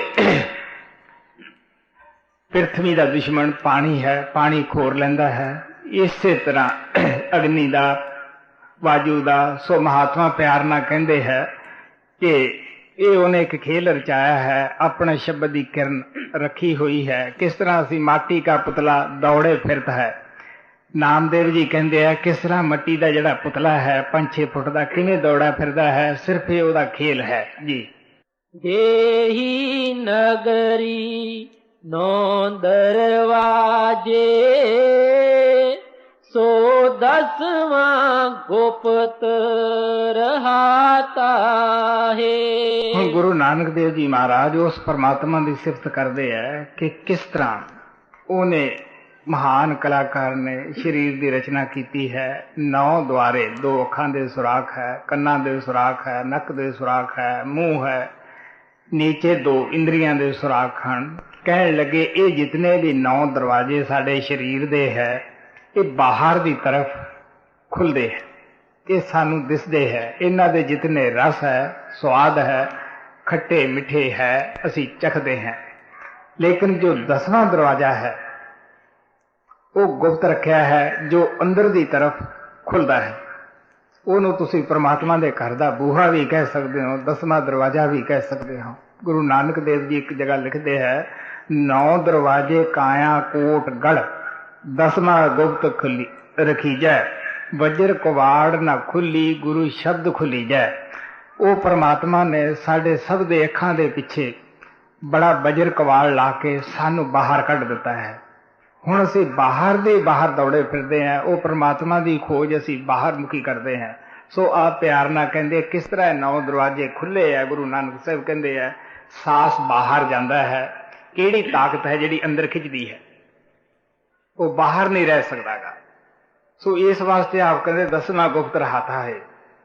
और महात्मा जद भी आउंदे है सानू प्यार दे नाल दसदे है, सिर्फ उस दरवाजे नू खोलण वास्ते ओदी चाबी लैके परमात्मा की तरफ आउंदे है। गुरु साहब कहते गुर कुंजी पाहू निवल मन कोठा तन छत, नानक गुरबिन मन का ताक न उगड़े अवर न कुंजी हथ। जी 4 नदी अग्नि असराला, कोई गुरमुख बूझे शब्द निराला। गुरु नानक देव जी महाराज कहते कि 4 नदियां अग दियां हन, कोई गुरमुख प्यारा साधु संत महात्मा ही समझदा है कि किस तरह इन्हां अगां विच संसार सड़ रहा है, रुड़ रहा है। वो केड़ियां नदियां हन? अंडज है, जेरज है, सेतज है, उत्पुज है। कदे असी अंडियां तो पैदा हुंदे हैं, कदे जेर झिल्ली चों पैदा हुंदे हैं, कदे मौसमां दी तब्दीली नाल कदे बनस्पति की तरह उगदे हैं। तुसी देख लो एक एक जून की किन्नी किन्नी उम्र है, ਉਹਦੇ ਵਿੱਚ ਗੋਤੇ ਖਾਨੇ हैं, फिर सड़ते हैं, फिर आते हैं। सो आप प्यार ना कहते क्योंकि गुरमुख सज्जन कोई पवित्र आत्मा ही इन्हां अग्गां नूं समझदी है और सानू बचन का उपदेश दिंदे है कि प्यारिओ तुसी रुड़े जा रहे हो, हर जन्म तो बाद तुहाडी ये हालत हो रही है। जी ताकत दरमत डूबे दाजे, गुर राखे हर लिवराता है। हुण इन्हां 4 नदियां दे अग दे अंदर कौन डुबदे है, कौन इन्हां विच सड़दे है? जेड़े साकत है। साकत किन्हां नूं कहा गया है कि जेड़े उस करन वाले परमात्मा जी ने इन्ना आसान किया साडे ते, किस तरह सानू रहण नूं धरती दिती, हवा दिती, पानी दिता, केड़ी है नियामत, किस तरह बच्चे दिते, संसार विच वक्त गुजारन नूं हर प्रकार दा ऐशो ईश्वर दा आराम दिता है। असी उस परमात्मा तो ही मनुखरू हो जाने हैं, उहनूं भुल जाने हैं। कहने हैं कि ना वो परमात्मा या तो किसी वेद शास्त्र दे विच सुता होया है, या किसी पहाड़ की चोटी ते है, या किसी समुद्र की तह अंदर है। सो इस वास्ते असी ये नहीं कदे ख्याल करते गए कि परमात्मा साडे अंदर है। वो प्यारा दिन रात साडी इंतजार विच है कि असी उसनूं सानू मिलना नहीं चाहिदा गा, जिन्हें सानू इन्ना कुछ दिता है। सो इस वास्ते आप कहते हैं सक जेड़े खन, जेड़े उस प्रभु के कीते गुण नूं जाणदे नहीं, डूबे दाजे कौन बच के जाता है? ये नहीं गुरु नानक साहब कहता कि अज ताईं कोई बचिया नहीं। कहण लगे नहीं, कौन बच के जाता है बई? जिन्हां ने सतगुरु नाल प्यार पा लिया, जिन्हां ने उहदे नाल आपदे ख्याल नूं जोड़ लिया। जी सतगुर शब्द रहे रंग राता, तज माया हो में प्राता है। ए मन पीजे शब्द पतीजे, बिन नावे क्या टेक टकीजे। गुरु नानक देव जी महाराज कहते हैं कि साडा बाहर दुनिया च ना कोई कौम दुश्मन है, ना कोई मजहब दुश्मन है, ना कोई मुल्की दुश्मन है। अगर दुश्मन है तो साडा मन है, जेड़ा साडे अंदर बैठ के सानू पैड़ियां खोटियां सलाहां दिंदा है। जेड़ा दूसरी वर्ल्ड वार लगी सीगी वो सिर्फ मन करके ही ਇੱਕ ਦੂਸਰੇ ਨੂੰ ਤਬਾਹ ਕਰਨ ਲੱਗੇ ਸੀ। ਅੱਜ ਵੀ ਤੁਸੀਂ ਦੇਖ ਲਓ ਕਿਸ ਤਰ੍ਹਾਂ ਛੋਟੇ ਛੋਟੇ ਮੁਲਕਾਂ ਦਾ ਇੱਕ ਦੂਜੇ ਨੂੰ ਦੁਖੀ ਕਰਨ ਲੱਗੇ ਹੈ, ਤਬਾਹ ਕਰਨ ਲੱਗੇ ਹੈ। ਕਿਸ ਤਰ੍ਹਾਂ ਆਪ ਵੀ ਸ਼ਾਂਤ ਹੈ, ਦੂਸਰਿਆਂ ਨੂੰ ਵੀ ਸ਼ਾਂਤੀ ਨਹੀਂ ਲੈਣ ਦਿੰਦੇ। ਖਾਣ ਨੂੰ ਰੋਟੀ ਨਹੀਂ ਮਿਲਦੀਗੀ, ਪਹਿਨਣ ਨੂੰ ਕੱਪੜਾ ਨਹੀਂ ਮਿਲਦਾਗਾ। ਕਿਸ ਤਰ੍ਹਾਂ ਉਹਨਾਂ ਮੁਲਕਾਂ ਦੇ ਅੰਦਰ ਕੜਾਕੇ ਦੀ ਸਰਦੀ ਪੈਂਦੀ ਹੈ, ਫਿਰ ਵੀ ਇੱਕ ਦੂਜੇ ਤੇ ਕਿਵੇਂ ਬਈ? ਇਹ ਕਿਉਂ ਹੈ? ਹਰ ਇੱਕ ਨੂੰ ਆਪੋ ਆਪਣੀ ਕੌਮ ਦਾ ਲਿਹਾਜ਼ ਹੈ, ਆਪੋ ਆਪਣੇ ਮੁਲਕ ਦਾ ਲਿਹਾਜ਼ ਹੈ। ਹਰ ਚਾਹੁੰਦਾ ਕਿ ਮੇਰਾ ਮੁਲਕ ਉੱਚਾ ਹੋਵੇ। ਸੋ ਪਿਆਰਿਓ, ਇੱਥੋਂ ਦਾ ਸਮਾਨ ਇੱਥੇ ਹੀ ਰਹਿ ਜਾਣਾ, ਨਾ ਕਿਸੇ ਦੇ ਨਾਲ ਕਿਸੇ ਦਾ ਮੁਲਕ ਜਾਣਾ, ਨਾ ਕਿਸੇ ਦੀ ਕੌਮ ਅਗਰ ਜ਼ਿਆਦੇ ਹੈ ਉਹ ਸਾਥ ਜਾਵੇ। ਕੱਲੇ ਆਏ ਹੈ, ਕੱਲੇ ਹੀ ਚਲੇ ਜਾਵਾਂਗੇ। ਦੂਜਾ ਕੌਣ ਹੈ? ਅਗਰ ਉਸ ਗੁਰੂ ਦੇ ਨਾਲ ਪਿਆਰ ਹੈ, ਨਾਮ ਨਾਲ ਪਿਆਰ ਹੈ, ਉਹ ਸਾਡੀ ਮਦਦ ਕਰੇਗਾ। ਸੋ ਆਹ ਪਿਆਰ ਨਾਲ ਕਹਿੰਦੇ ਹੈ ਕਿ ਇਹ ਮਨ ਜਿਹੜਾ ਹਿਰਨ ਦੀ ਤਰ੍ਹਾਂ ਸਾਨੂੰ ਬਾਹਰ ਟਪਾਉਂਦਾ ਫਿਰਦਾ ਹੈ, ਨਾ ਇਹ ਰਿਖੀਆਂ ਤੋਂ ਵਸ ਵਿੱਚ ਆਇਆ, ਨਾ ਮੁਨੀਆਂ ਤੋਂ ਵਸ ਵਿੱਚ ਆਇਆ ਹੈ। ਆਹ ਪਿਆਰ ਨਾਲ ਕਹਿੰਦੇ ਸਿਰਫ ਇਸ ਨੂੰ ਅੰਦਰਲਾ ਰਾਗ, ਅੰਦਰਲਾ ਸ਼ਬਦ ਤੁਸੀਂ ਸੁਣਾ ਦਿਓ, ਅੰਦਰ ਲੈ ਜਾਓ। ਅੰਦਰ ਅਸੀਂ ਕਿਸ ਤਰ੍ਹਾਂ ਲਿਜਾਣਾ ਹੈ? ਮਹਾਤਮਾ ਸਾਨੂੰ ਦੱਸਦੇ ਹੈ, ਮਨ ਜਿਹੜਾ ਹੈ ਬ੍ਰਹਮ ਦੀ ਅੰਸ਼ ਹੈ, ਤ੍ਰਿਕੁਟੀ ਦੇ ਰਹਿਣ ਵਾਲਾ ਹੈ। ਜਿੰਨਾ ਚਿਰ ਅਸੀਂ ਸਾਡੇ ਮਨ ਦੀ ਔਰ ਆਤਮਾ ਦੀ ਗੱਠ ਨਹੀਂ ਖੋਲ ਦੇਗੇ, ਉਹਨਾਂ ਚਿਰ ਅਸੀਂ ਕਿਸ ਤਰ੍ਹਾਂ ਕਾਮਯਾਬ ਹੋ ਸਕਦੇ ਹਾਂ? ਜਿਵੇਂ ਕੋਈ ਪਾਗਲ ਹੈ, ਆਪਾਂ ਉਸ ਨੂੰ ਬਾਹਰੋਂ ਲਿਆ ਕੇ ਅਗਰ ਘਰ ਅੰਦਰ ਦਾਖਲ ਕਰਾਂਗੇ, ਉਹ ਜਿਹੜਾ ਸਮਾਨ ਹੈ ਉਸ ਨੂੰ ਫੈਂਕੇਗਾ, ਜਿਹੜਾ ਨਜ਼ਦੀਕ ਆਏਗਾ ਉਸ ਨੂੰ ਉਹ ਮਾਰੇਗਾ, ਸਮਾਨ ਨੂੰ ਵੀ ਸਿੱਟੇਗਾ। ਜਦੋਂ ਉਹ ਹੌਲੀ ਹੌਲੀ ਉੱਥੇ ਬੈਠਦਾ ਹੈ, ਉਹਨੂੰ ਪਤਾ ਹੈ ਮੈਂ ਕਿਸੇ ਪਾਸੇ ਦੌੜ ਨਹੀਂ ਸਕਦਾਗਾ, ਆਖਰ ਕੋਈ ਨਾ ਕੋਈ ਉੱਥੇ ਚੰਗੀ ਵਸਤੂ ਵੀ ਹੁੰਦੀ ਹੈ, ਉਧਰ ਧਿਆਨ ਹੋ ਜਾਂਦਾ ਹੈ, ਉਸ ਨੂੰ ਖਾਣਾ ਸ਼ੁਰੂ ਕਰਦਾ ਹੈ, ਉਹ ਮਿੱਠੀ ਹੁੰਦੀ ਹੈ, ਆਖਰ ਉਹਦੇ ਲਾਲਚ ਵਿੱਚ ਲੱਗ ਜਾਂਦਾ ਹੈ। ਇਹ ਹਾਲ ਸਾਡਾ ਜਿਹੜਾ ਮਨ ਹੈ, ਇਹ ਵਿਸ਼ੇ ਬਕਾਰਾਂ ਦੀ ਜ਼ਹਿਰ ਚੜੀ ਹੈ, ਇਹਦੇ ਵਿੱਚ ਇਹ ਪਾਗਲ ਦੀ ਤਰ੍ਹਾਂ ਤੁਰਿਆ ਫਿਰਦਾ ਹੈ। ਤੋ ਸੰਤ ਮਹਾਤਮਾ ਸਾਨੂੰ ਦੱਸਦੇ ਆ ਕਿ ਕਿਸ ਤਰ੍ਹਾਂ ਪਾਗਲ ਮਨ ਨੂੰ ਤੁਸੀਂ ਅੰਦਰ ਲਿਆਉਣਾ ਹੈ। ਸਭ ਤੋਂ ਪਹਿਲਾਂ ਸਾਨੂੰ ਉਹ ਸਾਧਨ ਦੱਸਦੇ ਹੈ, ਤਰੀਕਾ ਦੱਸਦੇ ਹੈ। ਫਿਰ ਉਹ ਸਿਰਫ ਤਰੀਕਾ ਸਾਧਨ ਹੀ ਨਹੀਂ ਦੱਸਦੇ, ਫਿਰ ਉਹ ਕਹਿੰਦੇ ਆ ਦੇਖੋ ਬਈ, ਅਗਰ ਤੁਸੀਂ ਇਸ ਤਰ੍ਹਾਂ ਕਰੋਗੇ, ਤੁਹਾਡੇ ਪਹਿਲਾਂ ਇੱਥੇ ਅਸਥੂਲ ਸਰੀਰ ਹੈ, ਇੱਥੇ ਅਸੂਲ ਮਨ ਤੁਹਾਨੂੰ ਅੰਦਰ ਨਹੀਂ ਵੜਨ ਦਿੰਦਾਗਾ। ਜੇ ਤੁਸੀਂ ਸੂਖਸ਼ਮ ਦੇ ਵਿੱਚ ਜਾਓਗੇ ਤੇ ਉੱਥੇ ਵੀ ਤੁਹਾਡਾ ਸੂਖਸ਼ਮ ਮਨ ਹੈ, ਤੁਹਾਡੇ ਨਾਲ ਉੱਥੇ ਵੀ ਹੇਰਾ ਫੇਰੀ ਕਰੇਗਾ, ਤੁਹਾਨੂੰ ਧੋਖਾ ਦੇਵੇਗਾ। ਕਾਰਨ ਦੇ ਵਿੱਚ ਜਾਂਦੇ ਆ, ਉੱਥੇ ਕਾਰਨ ਮਨ ਹੈ। ਜਦੋਂ ਅਸੀਂ ਸਿਮਰਨ ਕਰਕੇ ਆਪਣੀ ਆਤਮਾ ਤੋਂ ਤਿੰਨੇ ਪਰਦੇ ਲਾਹ ਕੇ ਇਹਨੂੰ ਬ੍ਰਹਮ ਦੇ ਵਿੱਚ ਪਹੁੰਚਾ ਦਿੰਦੇ ਹਾਂ, ਉਹ ਮਨ ਦਾ ਹੈਡਕੁਆਟਰ ਹੈ, ਮਨ ਉੱਥੋਂ ਦੇ ਰਹਿਣ ਵਾਲਾ, ਉੱਥੋਂ ਦੀ ਪੈਦਾਇਸ਼ ਹੈ। ਤਾਂ ਮਨ ਉੱਥੇ ਜਾ ਕੇ ਸ਼ਾਂਤ ਹੋ ਜਾਂਦਾ ਹੈ, ਸਾਡੀ ਆਤਮਾ ਇਸ ਦੇ ਪੰਜੇ ਤੋਂ ਆਜ਼ਾਦ ਹੋ ਜਾਂਦੀ ਹੈ। ਚਾਹੇ ਇਸ ਨੂੰ ਰੂਹ ਔਰ ਮਨ ਦੀ ਗੰਢ ਖੋਲਣੀ ਕਹਿ ਲਓ, ਚਾਹੇ ਇਹ ਲੈ ਲਓ ਕਿ ਸਾਡਾ ਮਨ ਜਿਹੜਾ ਹੈ ਇਹਨੂੰ ਅਸੀਂ ਸਮਝਾ ਲਿਆ, ਟਿਕਾਣੇ ਦੇ ਉੱਤੇ ਪਹੁੰਚਾ ਦਿੱਤਾ, ਇਹਦੇ ਘਰ ਪਹੁੰਚਾ ਦਿੱਤਾ ਹੈ। ਸੋ ਇਸ ਵਾਸਤੇ ਆਪ ਪਿਆਰ ਨਾਲ ਕਹਿੰਦੇ ਆ, ਬਿਨ ਨਾਮਾ ਕੇ ਟੇਕ ਟਕੀਜੈ। ਆਪ ਕਹਿਣ ਲਗੇ ਬਗੈਰ ਸ਼ਬਦ ਔਰ ਨਾਮ ਤੋਂ ਅਸੀਂ ਕਿਸ ਦੀ ਟੇਕ ਬੰਦੇ ਹੈ, ਕੌਣ ਸਾਡੇ ਅੱਗੇ ਹੈ ਜੀ। ਅੰਤਰ ਚੋਰ ਮੂਹੇ ਕਰ ਮੰਦਰ, ਇਨ ਸਾਕਤ ਦੂਤ ਨਾ ਜਾਤਾ ਹੈ। ਹੁਣ ਗੁਰੂ ਨਾਨਕ ਦੇਵ ਜੀ ਮਹਾਰਾਜ ਕਹਿੰਦੇ ਆ ਕਿ ਹਰ ਇੱਕ ਦੇ ਅੰਦਰ ਉਹ ਪੰਜ ਦੂਤ ਹੈ, ਚੋਰ ਹੈ, ਡਾਕੂ ਹੈ, ਜ਼ਬਰਦਸਤ ਹੈ। ਉਹ ਹਰ ਇੱਕ ਦਾ ਅੰਦਰ ਜੋ ਅੰਮ੍ਰਿਤ ਹੈ, ਜੋ ਅੰਦਰ ਤਾਕਤ ਹੈ, ਉਸ ਨੂੰ ਲੁੱਟ ਰਹੇ ਹੈ। ਉਸ ਦੀ ਤਰਫ ਸਾਡਾ ਧਿਆਨ ਨਹੀਂ, ਸਾਡੀ ਤਵੱਜੋ ਨਹੀਂ ਕਿ ਸਾਨੂੰ ਕੋਈ ਅੰਦਰੋਂ ਲੁੱਟ ਵੀ ਰਿਹਾ ਹੈ। ਚੋਰ ਜਾਂ ਡਕੈਤ ਇੱਕ ਵੀ ਘਰ ਅੰਦਰ ਆ ਜਾਵੇ तो प्यारे बेटो थानू पता ही है कि घर अंदर वो कुछ नहीं छड़दागा। साड़ी सारी जिंदगी की पूंजी है जी ले जाते हैं। जिहदे अंदर पंज वड़ जान और घर का मालक बेफिक्र होवे, सुता पिया होवे, जिन्हों ये नहीं पता कि मेरे घर अंदर चोर है, तो गुरु नानक कहते हैं तुसी जागो, थानू ये लुट रहे हैं जी। अंदर दूत पूत पीहाले, खींचो ताण करे बेताले। गुरु नानक साहब कहते कि ये भूतां दा, ये डकैतां दा फिर आपसरी में भी मेल नहीं गा जी। शब्द सुरत बिन आवे जावे, पत खोई आवत जाता है। ਹੁਣ ਗੁਰੂ ਨਾਨਕ ਦੇਵ ਜੀ ਮਹਾਰਾਜ ਕਹਿੰਦੇ ਹੈ ਇਹਨਾਂ ਤੋਂ ਬਚਣ ਦਾ ਉਪਾਅ ਇੱਕ ਹੀ ਹੈ, ਸੁਰਤ ਸ਼ਬਦ ਦੀ ਕਮਾਈ। ਸੁਰਤ ਸ਼ਬਦ ਤੋਂ ਭਾਵ ਆਤਮਾ ਦਾ ਉਸ ਪਰਮਾਤਮਾ ਦੇ ਨਾਲ ਜੋੜ ਕਰਨਾ ਹੈ। ਸੁਰਤ ਵੀ ਸਾਡੇ ਅੰਦਰ ਹੈ, ਸ਼ਬਦ ਵੀ ਸਾਡੇ ਅੰਦਰ ਹੈ, ਲੇਕਿਨ ਅਸੀਂ ਉਹਨੂੰ ਜੋੜ ਨਹੀਂ ਸਕਦੇਗੇ ਕਿਉਂਕਿ ਸਾਨੂੰ ਪਤਾ ਨਹੀਂ ਕਿ ਕਿਸ ਤਰ੍ਹਾਂ ਅਸੀਂ ਉਹਨੂੰ ਜੋੜਨਾ ਹੈ। ਸੋ ਮਹਾਰਾਜ ਕਿਰਪਾਲ ਕਹਿੰਦੇ ਹੁੰਦੇ ਸੀ, ਪੜ੍ਹਿਆ ਪੜ੍ਹਾ ਸਕਦਾ ਹੈ, ਪਹਿਲਵਾਨ ਹੀ ਪਹਿਲਵਾਨੀ ਸਿਖਾ ਸਕਦਾ ਹੈ। ਜਿਨ੍ਹਾਂ ਨੂੰ ਇਹ ਪਰਮਾਤਮਾ ਦੀ ਤਰਫੋਂ ਹੁਕਮ ਹੁੰਦਾ ਹੈ ਕਿ ਵੀ ਤੁਸੀਂ ਇਸ ਦੇ ਨਾਲ ਮੇਰੇ ਸ਼ਬਦ ਨਾਲ ਮੇਰੇ ਨਾਲ ਜੋੜੋ, ਉਹ ਮਹਾਤਮਾ ਆ ਕੇ ਨਾ ਕੋਈ ਕੌਮ ਬਣਾਉਂਦੇ ਆ ਨਾ ਮਜ਼ਹਬ ਬਣਾਉਂਦੇ ਆ, ਬਲਕਿ ਉਹ ਤਾਂ ਕਹਿੰਦੇ ਆਪੋ ਆਪਣੇ ਸਮਾਜ ਵਿੱਚ ਰਹੋ, ਆਪੋ ਆਪਣੇ ਬੋਲੇ ਬੋਲੋ, ਇਹ ਤੁਹਾਨੂੰ ਮੁਬਾਰਕ ਹੋਣ।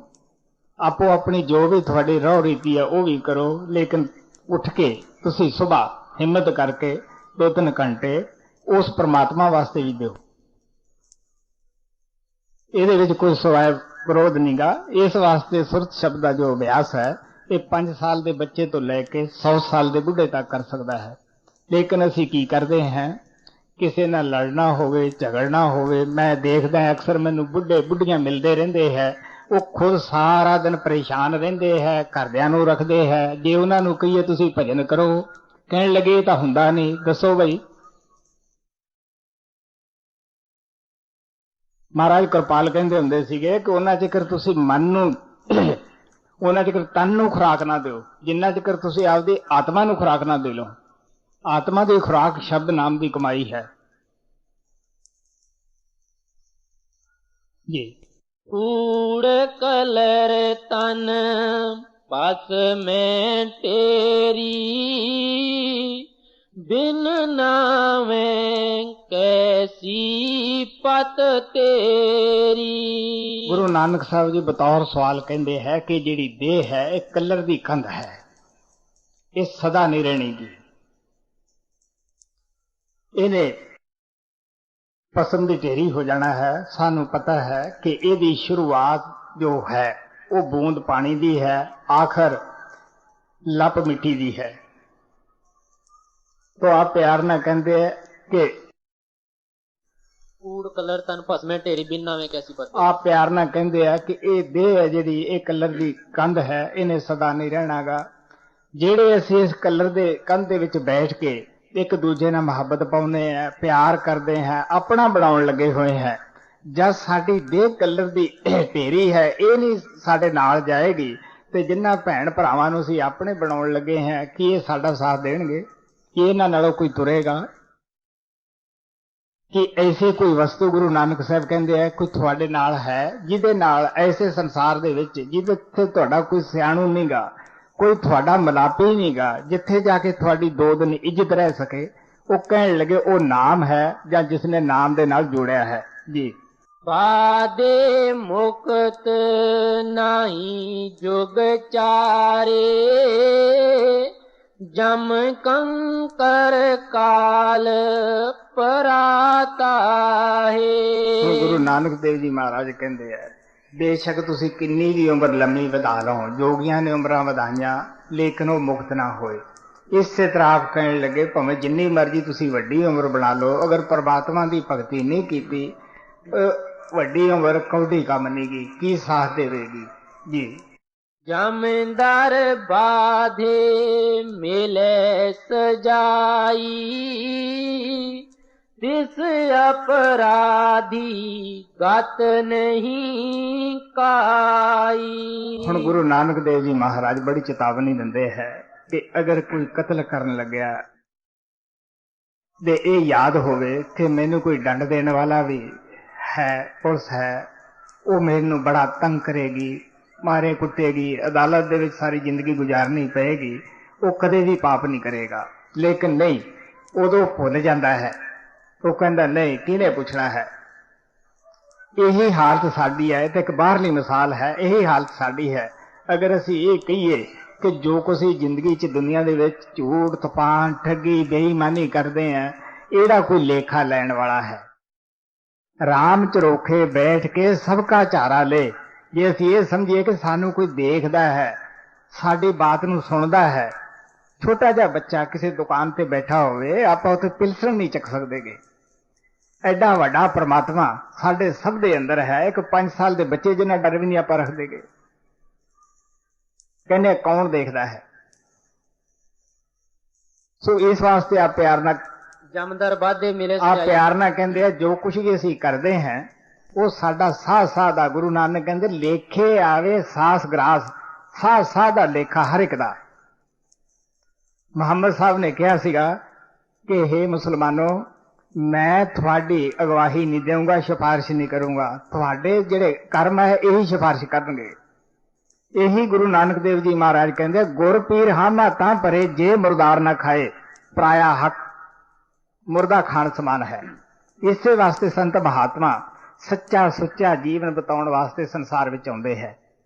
ਇਸ ਤਰ੍ਹਾਂ ਉਹਨਾਂ ਨੇ ਆ ਕੇ ਸਾਨੂੰ ਬੜੇ ਪਿਆਰ ਨਾਲ ਦੱਸਿਆ ਕਿ ਬਈ ਦਸਾਂ ਨੌਹਾਂ ਦੀ ਕਿਰਤ ਕਰੋ। ਸੋ ਪਿਆਰ ਨਾਲ ਕਹਿੰਦੇ ਹੈ ਕਿ ਜਮਦਰ ਬਾਧੇ ਮਿਲੇ ਸਜਾਈ। ਉੱਥੇ ਜਦੋਂ ਜਮ ਪਕੜ ਲੈਂਦੇ ਹੈ ਸੰਗੀ ਤੋਂ, ਕਿਉਂ ਬਈ ਤੈਨੂੰ ਦੁਨੀਆ ਦੇ ਵਿੱਚ ਇੱਕ ਮੌਕਾ ਦਿੱਤਾ ਸੀ ਪਰਮਾਤਮਾ ਦੀ ਭਗਤੀ ਦਾ, ਤੂੰ ਉੱਥੇ ਇਸ ਤਰ੍ਹਾਂ ਦਾ ਕੀਤਾ। ਕਿਸ ਅਪਰਾਧੀ ਗਤ ਨਹੀਂ ਕਹੀ। ਅਪਰਾਧੀ ਨੂੰ ਥਾਣੇ ਦੇ ਅੰਦਰ ਮਾਰੋ ਮਾਰੀ ਹੁੰਦੀ ਹੈ। ਇਹ ਹਾਲਤ ਜਮ ਜਿਹੜੇ ਹੈ ਉਹ ਕਿਹਦੇ ਨਾਲ ਲਿਹਾਜ਼ ਕਰਦੇ ਹੈ। ਸੋ ਆਪ ਪਿਆਰ ਨਾਲ ਕਹਿੰਦੇ ਗੁਰੂ ਨਾਨਕ ਨੇ ਕੋਈ ਡਰਾਉਣ ਵਾਸਤੇ ਐਸੀਆਂ ਗੱਲਾਂ ਨਹੀਂ ਲਿਖੀਆਂ। ਗੁਰੂ ਨਾਨਕ ਸਾਹਿਬ ਕਹਿੰਦੇ ਆ ਸੰਤਨ ਕੀ ਸੁਣ ਸਾਚੀ ਸਾਖੀ, ਜੋ ਬੋਲਣ ਸੋ ਪੇਖਣ ਆਖੀ। ਗੁਰੂ ਨਾਨਕ ਸਾਹਿਬ ਤੇ ਇੱਥੋਂ ਤੱਕ ਕਹਿੰਦੇ ਆ ਕਿ ਨਾਨਕ ਦਾਸ ਮੁਖ ਤੇ ਜੋ ਬੋਲੇ ਇਹਾਂ ਉਹਾਂ ਸੱਚ ਹੋਵੇ। ਜਦ ਅਪਰਾਧ ਦੀ ਸਜ਼ਾ ਇਸ ਦੁਨੀਆ 'ਚ ਮਿਲਦੀ ਹੈ ਤਾਂ ਪਿਆਰਿਓ ਉਹ ਪਰਮਾਤਮਾ ਜਿਹੜਾ ਹੈ ਉਹ ਕਿਉਂ ਨਹੀਂ ਸਾਡੇ ਕਰਮਾਂ ਦੇ ਮੁਤਾਬਕ ਸਾਨੂੰ ਸਭ ਕੁਝ ਦੇਵੇਗਾ ਜੀ। ਹਰਣ ਪਲਾਵ ਕਰੇ ਬਿਲ ਲਾਵੇ, ਜਿਉ ਕੁੰਡੀ ਮੀਨ ਪਰਾਤਾ ਹੈ। ਹੁਣ ਜਮਾ ਦੀ ਮਾਰ ਪੈਂਦੀ ਹੈ। ਜੋ ਧਨ ਦੌਲਤ ਇੱਥੇ ਇਕੱਠਾ ਕੀਤਾ ਸੀ, ਮਾਨ ਵਡਿਆਈ ਹੁਕੂਮਤ ਵਗੈਰਾ, ਉਹ ਇੱਥੇ ਹੀ ਰਹਿ ਗਈ ਹੈ। ਇਹ ਸੂਖਸ਼ਮ ਸਰੀਰ ਨੂੰ ਸਜ਼ਾ ਮਿਲਦੀ ਹੈ। तो आप प्यार ना कहते हैं उत्थे मार पैंदी तो की हालत है जिवें मच्छ नूं शिकारी पकड़ लेंदा है, वो कुंडी गल दे विच हुंदी है, किवें वो बगैर पानी तो तड़फ रहा हुंदा है, इसे तरह ये उत्थे तड़फदा है जी। ताकत फांसी पड़े अकेला, जम वस किया अंध दुहेला। गुरु नानक कहंदे हो प्यारे हो आखिर अकले ही आए हैं, अकलिया ने जाना है। ये एवें साडा हंकार है। कोई कहंदा मेरियां इतनियां फौजां हन, मैं दसदा ना मैं जिंदगी च 2-3 राजियां दा भी अंत समा देखिया, कोई किसी की मदद नहीं करदागा। कबीर साहब कहंदे है आसी पासी जोधा खड़े सभी बजावे गाल, मंज महलो लै गया ते ऐसा काल कराल। वो साडे सके सरबंधी वो सारे पास ही बैठे हुंदे है, जिन्होंने ये नहीं पता कि मौत का फरिश्ता आया किधरों कन फड़ के लै किधर गया, वो की मदद करनगे बई। वध तो वध वो रोण कराउण ते जोर दिंदे है। मौत एक नंगा सच है जिन्हों असी मन नहीं रहे, अंगीकार नहीं कर रहे। कदे असी सोचा है कि साडे वड्डे वडेरे साडे पासों साडे वेंदियां चल गए है, असी कहने नहीं। जिन्नियां चीज़ां नाल प्यार करदे सी, अपनियां बनाउंदे सी, जान वारदे सी, कि उन्हां विचों कोई नाल लगे कोई गई। इस वास्ते जिहड़ा लेखा है गुरु नानक साहब कहंदे साकत उत्थे इकल्ला जांदा है, इकल्ले नूं भुगतना पैंदा है जी। राम नाम बिन मुक्त न सूझे, आज काल पच जाता है। हुण आप प्यार नाल कहंदे आ मुक्ति नाम विच सीगी, ओहदे नाल ख्याल नहीं जोड़िया, उधर इच्छा ही पैदा नहीं होएगी। आज काल पच जाता है प्यारे, अज नहीं तो कल, पता नहीं किस वेले मौत ने आ जाना है। असी बैठे कह दिने हैं कि जी डॉक्टर लेट आया जी, ऑक्सीजन का जिहड़ा सिलेंडर सी वो टाइम ते नहीं पहुंचागा, जिहड़ी दवाई सी डॉक्टर ने गलत दे दी, नहीं तो खूनी बच ही जाता। ये साडियां सिर्फ गल्लां बनाउण दियां ही हुंदियां हैं। कबीर साहब कहंदे हैं वैद कहे हो ही भला, दारू मेरे वस, ये ते वस्त गोपाल की जब पावे ले खस जी।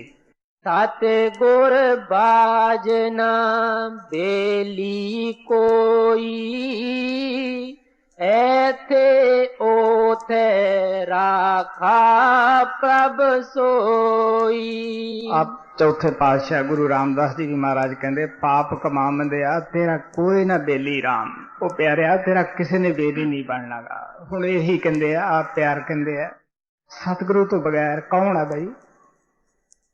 कोई है बेली? कोई है यह जिहड़ा सानू ये तसल्ली दे देवे बई तू बेफिक्र रह, जो कुछ मैं कहना अगर उस तरह करें तो इत्थे भी 4 दिन जिहड़ी जिंदगी है शांति नाल गुजार लेगा।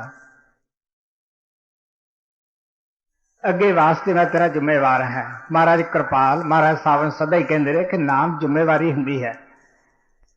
एक ये नहीं कि कन्न च फूक मार दी भी मैं तेरा गुरु बन गया। गुरु वो नहीं हुंदागा प्यारिओ जिहड़ा लोकां तो धन पदार्थ बटोर के चलदा होवे। कहंदे नहीं, ऐसा गुरु जिहड़ा हुंदा है हमेशा दसां नौहां दी किरत करेगा। अगर सेवक तो जे आस रखदा है तो सिर्फ एक भजन दी रखदा है। जिहड़ा इत्थे साथों मंगण लग्या पिया गाहां सानू की दे देगा? गुरु नानक साहब कहंदे आ साहेब जिसदा नंगा भुखा होवे वो तिसदा नफर किथों रज खाए। साहेब घर वत होए नफर हाथ आए अणहुंदी किथों पाए।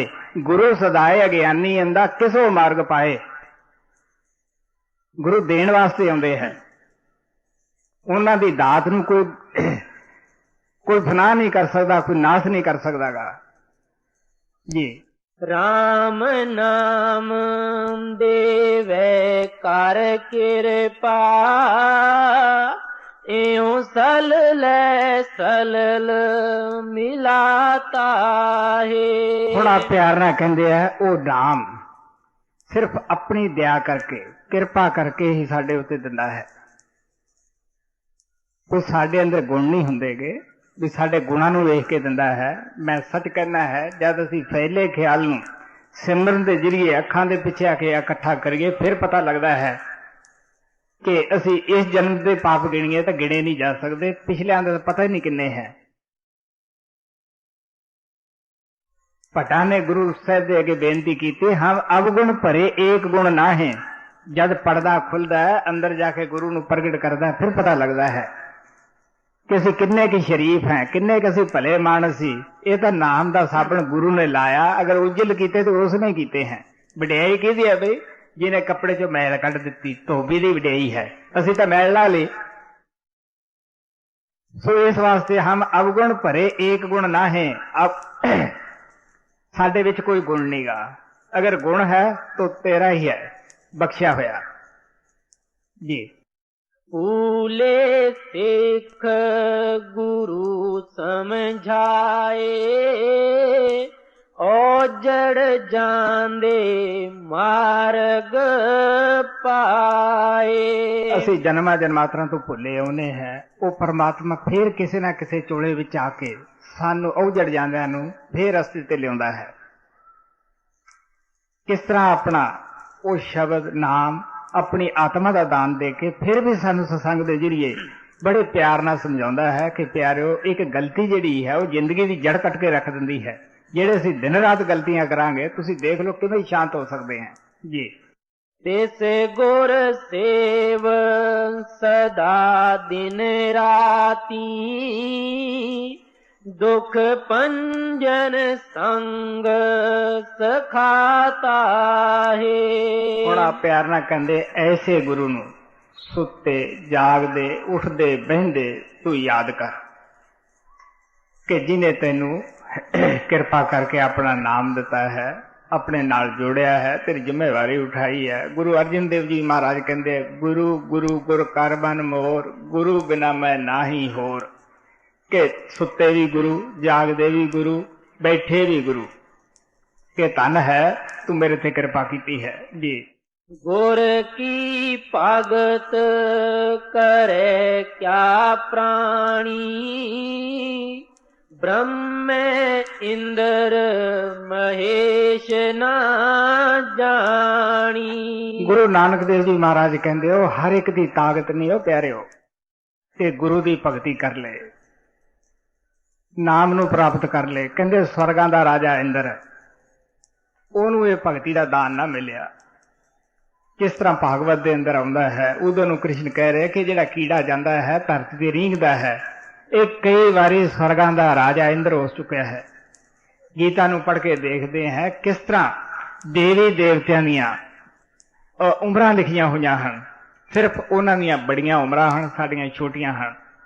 ਮਹਾਰਾਜ ਸਾਵਣ ਸਿੰਘ ਕਹਿੰਦੇ ਹੁੰਦੇ ਸੀ, ਜੇ ਅਸੀਂ ਸਾਰਾ ਦਿਨ ਬਰਫ਼ ਵਿੱਚ ਖੜੇ ਰਹੇ, ਅਗਰ 1 ਮਿੰਟ ਅੱਗ ਵਿੱਚ ਖੜੇ, ਉਹ ਜਿਹੜਾ ਸਾਰਾ ਰਸ ਹੈ, ਸਵਾਦ ਹੈ, ਤੁਹਾਨੂੰ ਪਤਾ ਅੱਗ 1 ਮਿੰਟ ਦਾ ਭੁਲਾ ਦਿੰਦੀ ਹੈ। ਸੋ ਇਸੇ ਤਰ੍ਹਾਂ ਆਪ ਕਹਿੰਦੇ ਗੁਰ ਕੇ ਭਗਤ ਕਰੇ ਕਿਆ ਪ੍ਰਾਣੀ। ਅਸੀਂ ਕੀ ਪ੍ਰਾਣੀ ਸਮਝ ਸਕਦੇ ਹਾਂ? ਬਰਮਾ ਇੰਦਰ ਮਹੇਸ਼ न ਜਾਣੀ, ਇਹ ਤਿੰਨੇ ਦੇਵਤੇ ਤਰਸਦੇ ਰਹੇ ਕਿ ਸਾਨੂੰ ਵੀ ਕਾਸ਼ ਗੁਰੂ ਦੀ ਭਗਤੀ ਮਿਲੇ, ਨਾਮ ਮਿਲੇ ਜੀ। ਸਾਤੇ ਗੁਰ ਅਲਾਖ ਕਹੋ ਕਿਉ ਲਖੀਏ, ਜਿਸ ਬਖਸ਼ੇ ਤਿਸੈ ਪਛਾਤਾ ਹੈ। ਆਪ ਪਿਆਰ ਨਾਲ ਕਹਿੰਦੇ ਆ, ਅਸੀਂ ਸਤਿਗੁਰੂ ਦੀ ਮਹਿਮਾ ਕੀ ਜਾਣ ਸਕਦੇ ਹਾਂ। ਬੜੀ ਬੜੀ ਚੋਟੀ ਦੇ ਮਹਾਤਮਾ ਸੰਸਾਰ ਵਿੱਚ ਆਏ ਹੈ। ਅਗਰ ਜੇ ਅਸੀਂ ਉਹਨਾਂ ਨੂੰ ਪਛਾਣ ਸਕਦੇ ਤਾਂ ਪਿਆਰੇ ਉਹਨਾਂ ਤੋਂ ਫਾਇਦਾ ਉਠਾਉਂਦੇ। ਇਤਿਹਾਸ ਪੜ੍ਹਦੇ ਹਾਂ, ਜਿਸ ਮਹਾਤਮਾ ਗੁਰੂ ਨਾਨਕ ਦੇਵ ਦੀ ਆਪਾਂ ਬਾਣੀ ਪੜ੍ਹਦੇ ਹਾਂ, ਇਹਨਾਂ ਨੂੰ ਕਰਾਈਆ ਹੀ ਕਹਿੰਦੇ ਰਹੇ ਕਿ ਲੋਕਾਂ ਦੇ ਦਿਮਾਗ ਵਿਗਾੜਦਾ ਹੈ। ਇਹਨਾਂ ਦੀ ਜਨਮ ਸਾਖੀ ਵਿੱਚ ਆਉਂਦਾ ਹੈ ਕਿ ਜਦ ਕਸੂਰ ਦੇ ਇਲਾਕੇ ਦੇ ਅੰਦਰ ਗਏ, ਲੋਕਾਂ ਨੇ ਇੱਟਾਂ ਵੱਟੇ ਮਾਰੇ, ਗਾਂਵ ਵਿੱਚ ਦਾਖਲ ਨਹੀਂ ਹੋਣ ਦਿੱਤਾ। ਬਾਹਰ ਜਾ ਕੇ ਇੱਕ ਕੋੜੀ ਦੀ ਕੁਟੀਆ ਦੇ ਵਿੱਚ ਆਪਨੇ ਰਾਤ ਕੱਟੀ। ਕੋੜੀ ਦਾ ਕੋੜ ਦੂਰ ਹੋਇਆ। ਕਹਿਣ ਦਾ ਭਾਵ ਕਿ ਜਦ ਅਸੀਂ ਐਸੇ ਚੋਟੀ ਦੇ ਮਹਾਤਮਾ ਨੂੰ ਪਛਾਣ ਨਹੀਂ ਸਕਦੇਗੇ ਕਿ ਉਹਨਾਂ ਦੇ ਮਾਤਾ ਪਿਤਾ ਨੇ ਪਛਾਣਿਆ, ਜਿਨ੍ਹਾਂ ਨੇ ਉਹਨੂੰ ਪੈਦਾ ਕੀਤਾ ਸੀਗਾ, ਉਹ ਹਮੇਸ਼ਾ ਥੱਪੜਾਂ ਨਾਲ ਹੀ ਕੁੱਟਦੇ ਰਹੇ, ਦੂਜਿਆਂ ਨੂੰ ਕਹਿੰਦੇ ਰਹੇ ਇਹਨੂੰ ਤੁਸੀਂ ਸਮਝਾਓ। ਅਗਰ ਉਹਨਾਂ ਦੇ ਸਾਡੇ ਆਪਣੇ ਵੱਸ ਹੁੰਦਾ ਕਿ ਅਸੀਂ ਉਹਨੂੰ ਪਛਾਣਦੇ ਤਾਂ ਪਿਆਰੇ ਅਸੀਂ ਉਹਨਾਂ ਤੋਂ ਫਾਇਦਾ ਉਠਾਉਂਦੇ। ਐਸੇ ਹੀ ਦਿੱਲੀ ਦੇ ਅੰਦਰ ਕਿਸ ਤਰ੍ਹਾਂ ਗੁਰੂ ਤੇਗ ਬਹਾਦਰ ਅੱਜ ਅਸੀਂ ਸਾਰੇ ਪਿਆਰ ਨਾਲ ਯਾਦ ਕਰਦੇ ਹਾਂ, ਪਰਮਾਤਮਾ ਰੂਪ ਸੀਗਾ। ਕਿਸ ਤਰ੍ਹਾਂ ਉਹਨਾਂ ਨੂੰ ਕਤਲ ਕੀਤਾ, ਫਿਰ ਅਫਸੋਸ ਨਾਲ ਕਹਿਣਾ ਪੈਂਦਾ ਸਭ ਕੁਛ ਇਹ ਕੀਤਾ ਧਰਮ ਦੇ ਨਾਂ ਉੱਤੇ। ਕਿਸੇ ਦਾ ਬੁਰਾ ਨਹੀਂ ਤੱਕਦੇ ਗਏ, ਉਹ ਤਾਂ ਬਲਕਿ ਸਾਨੂੰ ਵੀ ਕਹਿੰਦੇ ਪਰ ਕਾ ਬੁਰਾ ਨਾ ਰਾਖੋ ਚੀਤ, ਤੁਮ ਕੋ ਦੁੱਖ ਨਾ ਭਾਈ ਨੀਤ ਜੀ। ਸਾਤੇ ਗੁਰ ਅਲਾਖ ਕਹੋ ਕਿਉ ਲਖੀਏ, ਜਿਸ ਬਖਸ਼ੇ ਤਿਸੈ ਪਛਾਤਾ ਹੈ। ਮਹਾਰਾਜ ਕਿਰਪਾਲ ਕਹਿੰਦੇ ਹੁੰਦੇ ਸੀ, ਜੀ ਬੰਦਾ ਹੈ ਉਹ ਪਰਮਾਤਮਾ ਸੁਜਾਖਾ ਹੈ। ਜੋ ਉਹਦੇ ਨਾਲ ਉਹਦੇ ਵਿੱਚ ਜਾ ਕੇ ਸਮਾ ਜਾਂਦੇ ਹੈ, ਉਹਨਾਂ ਨੂੰ ਵੀ ਅੱਖ ਬਖਸ਼ ਦਿੰਦਾ ਹੈ। ਅੰਡੇ ਦੀ ਤਾਕਤ ਨਹੀਂ ਸੁਜਾਖੇ ਨੂੰ ਦੇਖ ਲਵੇ ਜਾਂ ਸਮਝ ਸਕੇ ਜਦ ਤੱਕ ਖੁਦ ਹੀ ਆਵਾਜ਼ ਨਹੀਂ ਦਿੰਦਾਗਾ। ਗੁਰੂ ਵੀ ਸਭ ਜਾਣਦਾ ਹੈ। ਮੈਂ ਦੱਸਦਾ ਹੁੰਦਾ ਕਿ ਸੰਤ ਗਰੀਬ ਨਵਾਜ ਹੁੰਦੇ ਆ, ਉਹ ਕੱਟ ਕੱਟ ਵੀ ਜਾਣਦੇ ਹੁੰਦੇ ਹੈ। ਉਹ ਬੜੇ ਦਿਆਲੂ ਹੁੰਦੇ ਹੈ, ਦਇਆ ਲੈ ਕੇ ਆਉਂਦੇ ਹੈ। ਕਿੰਨਾਂ ਨੂੰ ਉਹਨਾਂ ਨੇ ਪਛਾਣ ਦੇਣੀ ਹੈ, ਇਹ ਵੀ ਉਹਨਾਂ ਦੇ ਮਿਸ਼ਨ ਦੇ ਵਿੱਚ ਹੁੰਦਾ ਹੈ। ਉਹ ਖੁਦ ਹੀ ਜਾ ਕੇ ਆਪਣੀ ਪਛਾਣ ਦਿੰਦੇ ਹੈ ਜੀ। ਸਾਤੇ ਗੁਰ ਅਲਾਖ ਕਹੋ ਕਿਉ ਲਖੀਏ, ਜਿਸ ਬਖਸ਼ੇ ਤਿਸੈ ਪਛਾਤਾ ਹੈ। ਅੰਤਰ ਪ੍ਰੇਮ ਪ੍ਰਾਪਤ ਦਰਸ਼ਨ, ਗੁਰ ਬਾਣੀ ਸਿਉ ਪ੍ਰੀਤ ਸੁਪਰਸ਼ਨ। ਜਿਨ੍ਹਾਂ ਨੂੰ ਸੰਤ ਸਤਿਗੁਰੂ ਨਾਮ ਦਿੰਦੇ ਆ, ਸ਼ਬਦ ਰੂਪ ਹੋ ਕੇ ਉਹਨਾਂ ਦੇ ਵਿੱਚ ਬੈਠ ਜਾਂਦੇ ਹੈ, ਪਰ ਅੰਦਰੋਂ ਕੌਣ ਦਰਸ਼ਨ ਕਰ ਸਕਦੇ ਹੈ? ਜਿਨ੍ਹਾਂ ਦੇ ਅੰਦਰ ਸੱਚਾ ਪਿਆਰ ਹੈ, ਜਿਹੜੇ ਉਹਦੀ ਬਾਣੀ ਨਾਲ, ਉਹ ਸ਼ਬਦ ਆਵਾਜ਼ ਦੇ ਨਾਲ ਜੁੜ ਜਾਂਦੇ ਹੈ ਜੀ। ਅੰਤਰ ਪ੍ਰੇਮ ਪ੍ਰਾਪਤ ਦਰਸ਼ਨ, ਗੁਰ ਬਾਣੀ ਸਿਉ ਪ੍ਰੀਤ ਸੁਪਰਸ਼ਨ। ਐਨਿਸ ਨਿਰਮਲ ਜੋਤ ਸਬਾਈ, ਕਟ ਦੀਪਕ ਗੁਰਮੁਖ ਜਾਤਾ ਹੈ। ਗੁਰੂ ਨਾਨਕ ਦੇਵ ਜੀ ਮਹਾਰਾਜ ਕਹਿੰਦੇ ਉਹ ਨਾਮ ਦਾ ਦੀਵਾ ਨਾਮ ਦੀ ਜੋਤ ਹਰ ਇੱਕ ਦੇ ਅੰਦਰ ਹੈ, ਲੇਕਿਨ ਉਹ ਗੁਰਮੁਖਾਂ ਦੇ ਜ਼ਰੀਏ ਹੀ ਪ੍ਰਗਟ ਹੁੰਦਾ ਹੈ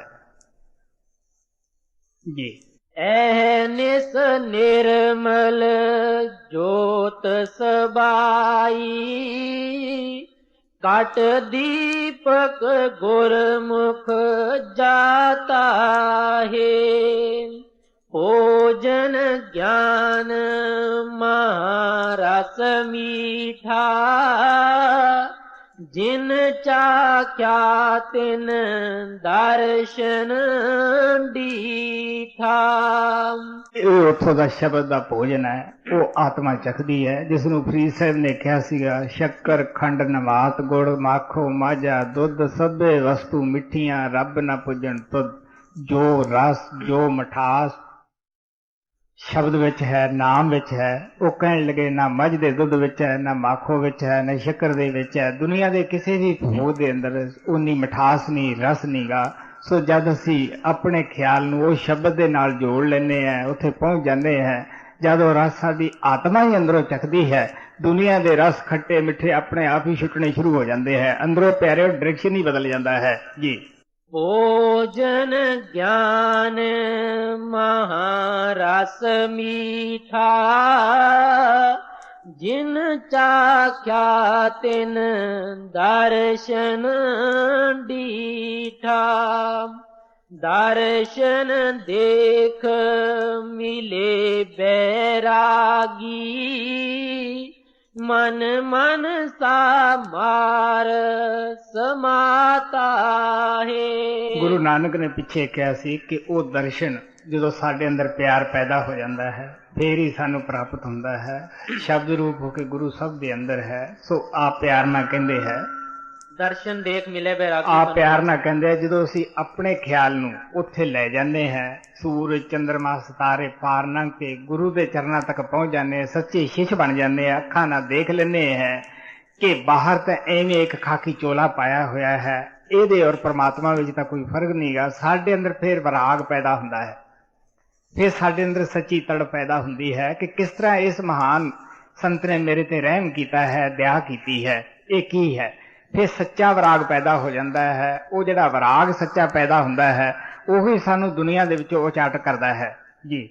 ਦਰਸ਼ਨ ਦੇਖ ਮਿਲੇ ਬੈਰਾਗੀ, ਮਨ ਮਨ ਸਾਮਾਰ ਸਮਾਤਾ ਹੈ। ਸਤ ਗੁਰ ਸੇਵੈ ਸੇ ਪਰਧਾਨਾ, ਤਿਨ ਕਟ ਕਟ ਅੰਤਰ ਬ੍ਰਹਮ ਪਛਾਨਾ। ਆਪ ਪਿਆਰ ਨਾਲ ਕਹਿੰਦੇ ਆ, ਗੁਰੂ ਦੀ ਕਿਰਪਾ ਨਾਲ ਜਿਨ੍ਹਾਂ ਨੇ ਆਪਣੇ ਗੁਰੂ ਦੀ ਦਇਆ ਪ੍ਰਾਪਤ ਕਰ ਲਈ, ਉਹਦੀ ਸੇਵਾ ਕਰ ਲਈ, ਉਹਦੇ ਨਾਲ ਖਿਆਲ ਨੂੰ ਜੋੜ ਲਿਆ, ਆਪ ਕਹਿਣ ਲੱਗੇ ਉਹੀ ਉੱਥੇ ਜਾ ਕੇ ਪ੍ਰਧਾਨ ਹੈ।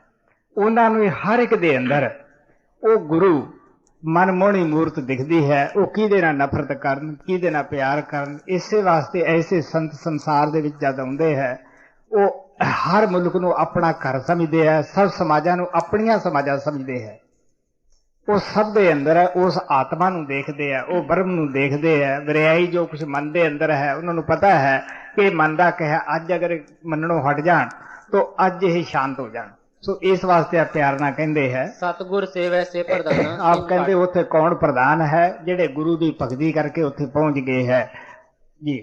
ਸਤਿਗੁਰ ਸੇਵੈ ਸੇ ਪ੍ਰਧਾਨਾ, ਤਿਨ ਕਟ ਕਟ ਅੰਤਰ ਬ੍ਰਹਮ ਪਛਾਨਾ। ਨਾਨਕ ਹਰ ਜਸ ਹਰ ਜਨ ਕੀ ਸੰਗਤ ਦੀਜੈ, ਜਿਨ ਸਤ ਗੁਰ ਹਰ ਪ੍ਰਭ ਜਾਤਾ ਹੈ। ਗੁਰੂ ਨਾਨਕ ਦੇਵ ਜੀ ਮਹਾਰਾਜ ਆਖਰ ਤੇ ਆ ਕੇ ਇੱਕੋ ਹੀ ਅਰਦਾਸ ਕਰਦੇ ਆ ਕਿ ਹੇ ਪ੍ਰਮਾਤਮਾ, ਜਿਨ੍ਹਾਂ ਨੇ ਸਤਿਗੁਰੂ ਦੀ ਭਗਤੀ ਕਰਕੇ ਸਤਿਗੁਰ ਰੂਪ ਹੋ ਗਏ ਹੈ, ਮੈਨੂੰ ਉਹਨਾਂ ਦਾ ਹੀ ਜਸ਼ ਕਰਨ ਦਾ ਮੌਕਾ ਦੇ, ਉਹਨਾਂ ਦੀ ਸੰਗਤ ਕਰਨ ਦਾ ਮੌਕਾ ਦੇ। ਕਿਉਂਕਿ ਸੰਗਤ ਜੈਸੀ ਅਸੀਂ ਕਰਦੇ ਹਾਂ ਵੈਸਾ ਰੰਗਤ ਸਾਡੇ ਅੰਦਰ ਪੈਦਾ ਹੁੰਦੀ ਹੈ। ਅਗਰ ਅਸੀਂ ਵੀ ਗੁਰੂ ਦੇ ਪਿਆਰਿਆਂ ਦੀ ਸੰਗਤ ਸੁਭਦ ਵਿੱਚ ਜਾਵਾਂਗੇ, ਸਾਡੇ ਅੰਦਰ ਵੀ ਭੁੱਲੇ ਮਨ ਦੇ ਅੰਦਰ ਗੁਰੂ ਦਾ ਪਿਆਰ ਜਾਗੇਗਾ, ਗੁਰੂ ਦੀ ਮੁਹੱਬਤ ਜਾਗੇਗੀ। ਐਸੇ ਮਹਾਤਮਾ ਦੀ ਸਿਫਤ ਕਰਨ ਦੇ ਵਿੱਚ ਸਾਨੂੰ ਸ਼ਾਂਤੀ ਹੈ, ਸਾਨੂੰ ਰੰਗਤ ਚੜ੍ਹਦੀ ਹੈ। ਸੋ ਗੁਰੂ ਨਾਨਕ ਦੇਵ ਜੀ ਪਰਮਾਤਮਾ ਅੱਗੇ ਅਰਦਾਸ ਕਰਦੇ ਆ ਕਿ ਜਿਨ੍ਹਾਂ ਨੇ ਗੁਰੂ ਦੀ ਭਗਤੀ ਕੀਤੀ, ਗੁਰੂ ਰੂਪ ਹੋਏ ਹੈ, ਉਹਨਾਂ ਦੀ ਸੰਗਤ ਬਖਸ਼, ਉਹਨਾਂ ਦੀ ਮਹਿਮਾ ਗਾਉਣੀ ਤੂੰ ਸਾਨੂੰ ਬਖਸ਼। ਮੈਂ ਸ਼ੁਰੂ 'ਚ ਹੀ ਕਹਿਣਾ ਹੁੰਦਾ ਕਿ ਮੈਂ ਕੀ ਧੰਨਵਾਦ ਕਰਾਂ ਆਪਣੇ ਸਤਿਗੁਰੂ ਪਿਆਰੇ ਸਾਵਣ ਕਿਰਪਾਲ ਦਾ, ਜਿਨ੍ਹਾਂ ਨੇ ਸਾਨੂੰ ਆਪ ਦਾ ਜਸ਼ਨ ਕਰਨ ਦਾ ਮੌਕਾ ਦਿੱਤਾ ਹੈ। ਸੋ ਪਿਆਰੇ, ਸਾਰੇ ਮਹਾਤਮਾ ਨੇ ਉਸ ਪਰਮਾਤਮਾ ਦੇ ਅੱਗੋਂ ਇਹੀ ਮੰਗਿਆ ਹੈ ਕਿ ਸਾਨੂੰ ਐਸੇ ਮਹਾਤਮਾ ਦੀ ਸੰਗਤ ਸੋਭਤ ਬਖਸ਼, ਉਹਨਾਂ ਦਾ ਜਸ਼ਨ ਗਾਉਣ ਦਾ ਮੌਕਾ ਦੇ ਕਿ ਜਿਹੜੇ ਤੇਰੇ ਨਾਲ ਮਿਲ ਚੁੱਕੇ ਹੈ, ਤੇਰੇ ਇੱਕ ਰੂਪ ਹੋ ਚੁੱਕੇ ਹੈ। ਸੋ ਗੁਰੂ ਨਾਨਕ ਨੇ ਜੋ ਕੁਝ ਛੋਟੇ ਜਿਹੇ ਸ਼ਬਦ ਦੇ ਅੰਦਰ ਸਾਨੂੰ ਸਮਝਾਇਆ ਹੈ ਪਿਆਰ ਦੇ ਨਾਲ, ਕਿਸ ਤਰ੍ਹਾਂ ਹੈ ਸਤਿਗੁਰੂ ਮੈਂ ਤੇਰੀ ਸ਼ਰਨ ਵਿੱਚ ਆਇਆ ਹੈ, ਤੂੰ ਮੇਰੀ ਲਾਜ ਲੱਖ, ਤੂੰ ਸਰਮਰੱਥ ਹੈ, ਤੂੰ ਸਭ ਕੁਛ ਕਰਨਕਾਰ ਹੈ, ਤੂੰ ਹੀ ਦੁਨੀਆ ਦਾ ਵਿਧਾਤਾ ਹੈ, ਤੂੰ ਜੋਤ ਰੂਪ ਨਾਦ ਰੂਪ ਹੋ ਕੇ ਹਰ ਇੱਕ ਦੇ ਵਿਰਾਜਮਾਨ ਹੈ, ਬਗੈਰ ਤੇਰੇ ਸੰਸਾਰ ਦੇ ਵਿੱਚੋਂ ਕੋਈ ਵਸਤੂ ਸਾਡੇ ਸਾਥ ਨਹੀਂ ਜਾਏਗੀ, ਤੂੰ ਹੀ ਸਾਡੇ ਤੇ ਰਹਿਮ ਕਰ। ਸੋ ਸਾਨੂੰ ਵੀ ਚਾਹੀਦਾ ਜੋ ਕੁਛ ਗੁਰੂ ਨਾਨਕ ਨੇ ਕਿਹਾ ਹੈ ਉਹਨੂੰ ਆਪਦੇ ਜੀਵਨ ਵਿੱਚ ਢਾਲੀਏ, ਆਪਦੇ ਜੀਵਨ ਨੂੰ ਸਫਲ ਬਣਾਈਏ। ਸਾਤੇ ਗੁਰ ਸੇਵੈ ਸੇ ਪਰਧਾਨਾ, ਤਿਨ ਘਟ ਘਟ ਅੰਤਰ ਬ੍ਰਹਮ ਪਛਾਨਾ। ਨਾਨਕ ਹਰ ਜਸ ਹਰ ਜਨ ਕੀ ਸੰਗਤ ਦੀਜੈ, ਜਿਨ ਸਤ ਗੁਰ ਹਰ ਪ੍ਰਭ ਜਾਤਾ ਹੈ।